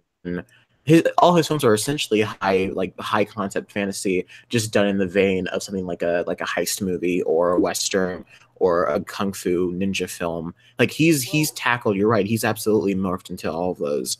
And he really understands character. It's something. My big complaint with J.J. Abrams is I don't think Abrams understands character below the surface. Abrams is very much into sort of genre tropes and cliches, and that sort of services as character. But Tarantino really understands motivation and sort of when people will, he gives his characters cognitive dissonance, and he has fairly psychologically complex characters in every movie. And in the aspect of dialogue and like filmmaking, with the exception maybe Empire Strikes Back, I don't think there's a Star Wars film that's been particularly exceptionally well written. I really like The Last Jedi, but I think that's where it kind of flaunters. And I would love to just see a great dialogue scene happen, like something like the opening of Inglourious Bastards, but in a Star Wars movie. That just like makes my brain melt. That's a great idea. Yeah, and, like, absolutely. Kylo Ren being the Jedi Hunter. Oh man, that's great. I would love a delicious glass of blue milk. And there's like the walrus walks in, and like he has to slowly milk it, and like it's really, like he puts his lightsaber on the table, and it's like, do you have Jedi underneath your floor? And he's like, yes. And it's just like that. Oh, the movie writes itself. You're sheltering enemies of the Empire, aren't you? Some people just walk in and blast the floor. Would you mind if I smoked my death stick as well? Oh man. Remember that bit in Attack of the Clones? Oh yeah, no, I got the cut. Yes. I got that. Yeah, right. no, we sounded like I was trying to be dirty again. I wasn't. That's just Star Wars. No, okay. We we only got 2 questions left. There's 3, but one of them we just answered about the R-rated Star Wars. Okay, 2 questions left. Hulk Pulser says, "I am just curious to see if you guys have any opinion on small soldiers. I think it's really interesting. I just really like toys." And people just always interest me. People interest me too. Like the Indian in the cardboard. I'm not sure if I understand the Indian in the cardboard bit. Do you know what he means by that? Indian in the cardboard? I think he means Indian in the cupboard, doesn't Was he? that in the movie? Yeah. In the cupboard. Was that a scene in the movie or something? Or? No, it's a classic youth novel from like the 70s or maybe the 60s. I read it as a kid. I saw the movie, and the movie was a bit disappointing. But essentially, the Indian in the cupboard is a magic cupboard that when you put your toys inside them, then they come to life. And so it's sort of like a night at the museum, but on a very small scale. In that movie, he describes small soldiers, I believe. It's essentially like Gremlins meets Toy Story. I believe it was Joe Dante that did it, didn't he? The guy who did the original Gremlins, but it's not. I'm not sure about the director, but Well, I could tell you, Hulk pulls. If you're interested in like things of like toys springing to life and that sort of stuff, the Japanese are working on certain toys which are life-sized and are very, very lifelike. But let's just say they're not intended for children. But Jack, have you seen them? Jack, have you seen Anomalisa? Have you seen Anomalisa, Jack? Yeah, well, so this is interesting because, of course, I build marionettes and I work with puppets a lot. So, wait a minute. That's right. Yeah, Anomalisa is very inspirational to me. That and, say, Being John Malkovich and a few other films. Yeah. I would have loved to. I had an opportunity recently to work on a film that was similar to Anomalisa, and unfortunately the funding just didn't come through, so we didn't go forward with it. But that is a really fascinating take on how to make a very emotional movie with this sort of deliberate screen of artificiality between it. Yeah. So you can almost get more emotional than you could with human actors and not have it feel cheesy, because you have this little conceit that helps kind of smooth the path for getting into some really deep, dark places that, you know, if that was, I don't know, Johnny Depp and or, you know, some other actor who we're sort of all familiar with, it just wouldn't have worked nearly as well. And it kind of depended on the fact that it was stop motion to work. Well, let me ask you now that since you brought the idea that you do this kind of interdisciplinary art, is stop motion and stuff like that something that you've kind of been interested in before? Like, have you dabbled in that world and kind of helped create like stop motion, like whether it be films or shorts? For people who don't know what Anomalisa is, I've got a picture of it here on the screen. Oh, Great, it's a great film, by the way. If you guys haven't seen it, I think it's Shirley Kaufman. It's about it really is. It's a really fantastic film. You forget that it's actually stop motion. You just get drawn into the story. And it's also, you know, a great statement on like what it means to be a protagonist. That you can debate so much. We could do a whole episode on the film, and we did like 2 years ago when it came out. Me and Phil, talked about it for like 40 minutes. But yeah, it's a great film. But yeah, Jack, is that something that you are you have considered in the past, or that you're currently doing? Or? Yeah, I actually have a couple of short stop motion pieces on my website. I've done a little bit of it, mostly working on other things. You know, for context, I work in a lot of commercials, and so most of the stop motion I did was for like, you know, Scope mouthwash and some other things. Just really small things, you know, meant for 15-second web ads. But it's something that if I ever get to the point where I have a real proper shooting studio and I have the technology, my main problem with stop motion at the moment is it's just way out of my budget in terms of something I can actually accomplish. I know that's ironic, because the wonderful thing about stop motion is, you know, people can do it with Legos. But in terms of carrying forth a vision that I actually, you know, would like people to see, I don't have the budget for that. Yeah. So let me ask you, Jack, because the question also brought up small soldiers. Being into puppeteering and designing models, what was your thoughts on small soldiers? I'll just share screens, so if people don't know what that movie is, I'll put it here. There we go. I believe I saw it when I was a kid, but it came out, you know, just a little bit after Toy Story, and so it was sort of in that period where Pixar and DreamWorks were kind of constantly putting out similar movies at the same time. So, you know, it's been, what was it, 96 or 97 that Small Soldiers came out? I think 2001, I think. Oh, that late. Yeah. That late. Yeah. Yeah, it's been a very long time since I've seen it. But I recall pretty much liking it, but I just don't remember if it had, I guess I always look for that depth and character motivation. I don't really recall much about it. So which is do the Leica films then, like movies like maybe, I know Ben didn't like Kubo very much, but something like maybe Kubo or Coraline, do those movies kind of intrigue you in any way? Oh, absolutely. Well, you know, I'm here in Portland, Oregon, where all those movies were made. A lot of people I work with constantly worked on any of those movies. I have at least 10 or 12 close friends who worked on one or another Leica picture. I've personally never worked for Leica.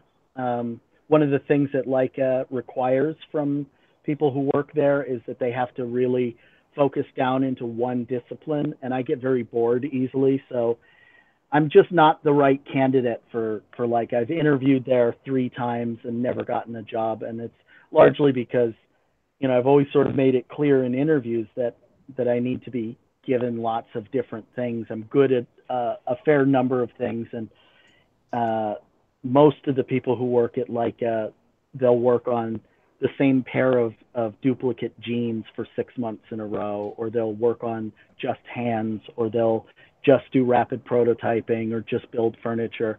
So there's a little bit too much of a cog in the machine aspect to that particular company's approach to making stop motion.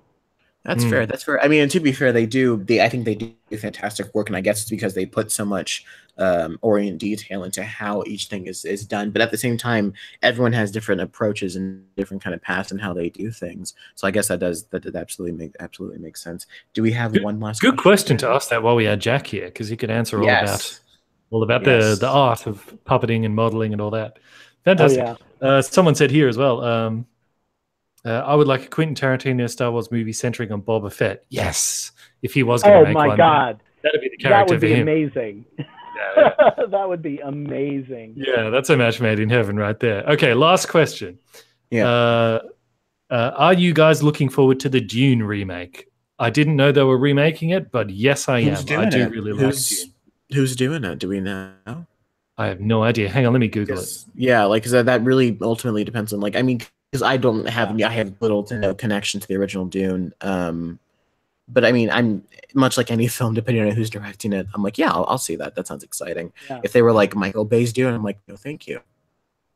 Yeah, well, Dune was kind of like, oh my God, look at this article. Okay, let me screen share it. You're not going to believe this, guys. You're not going to believe it. Okay.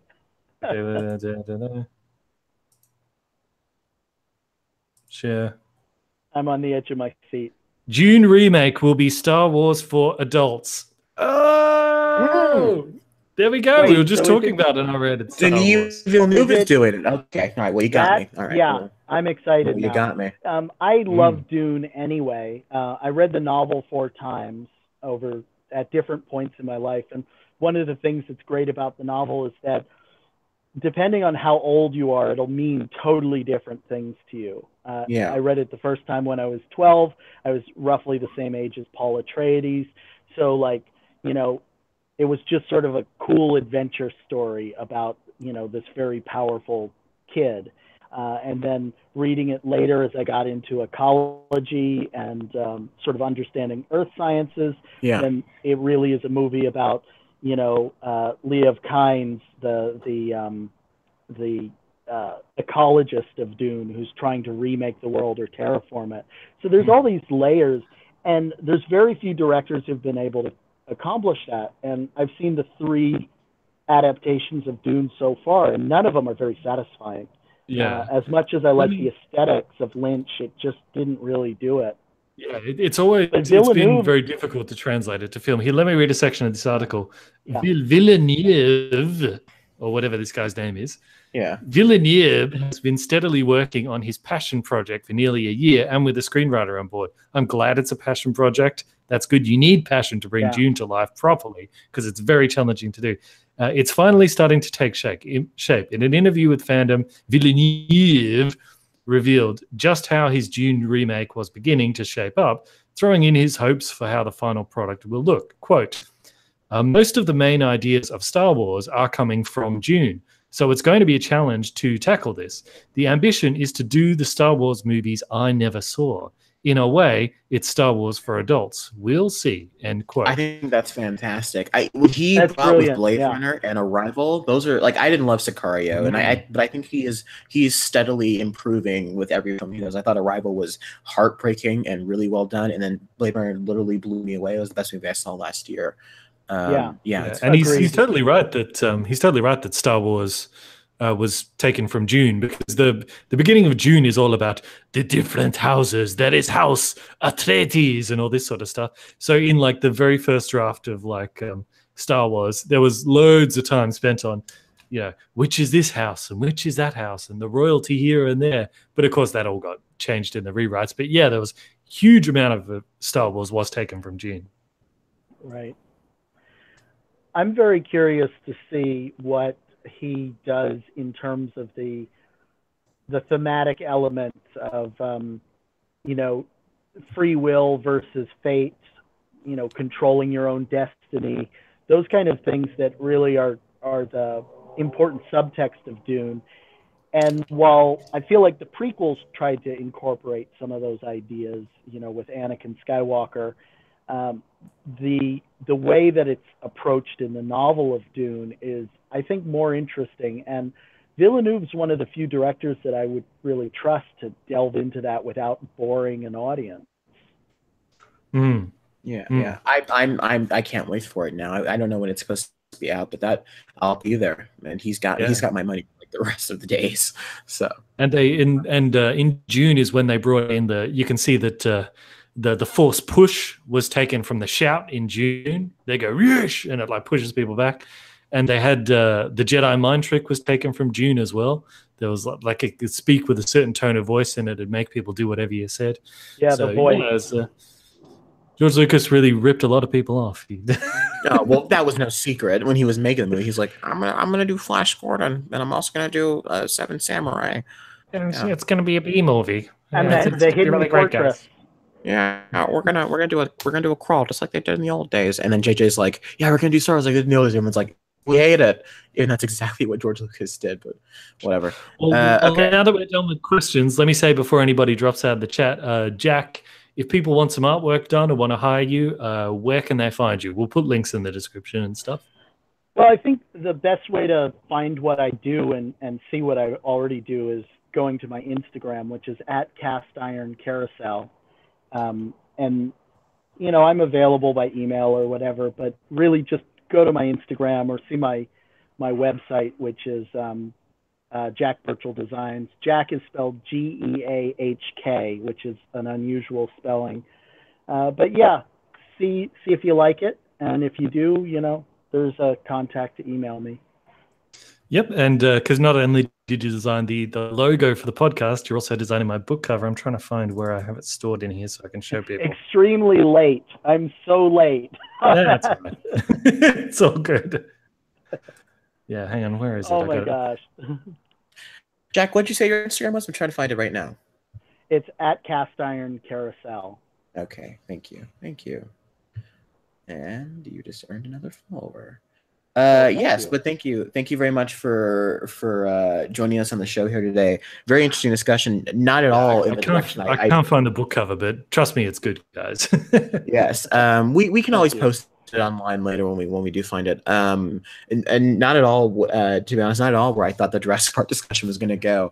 You really brought it into a new direction. I appreciate that. That's not necessarily a negative thing on either of us, but it's just.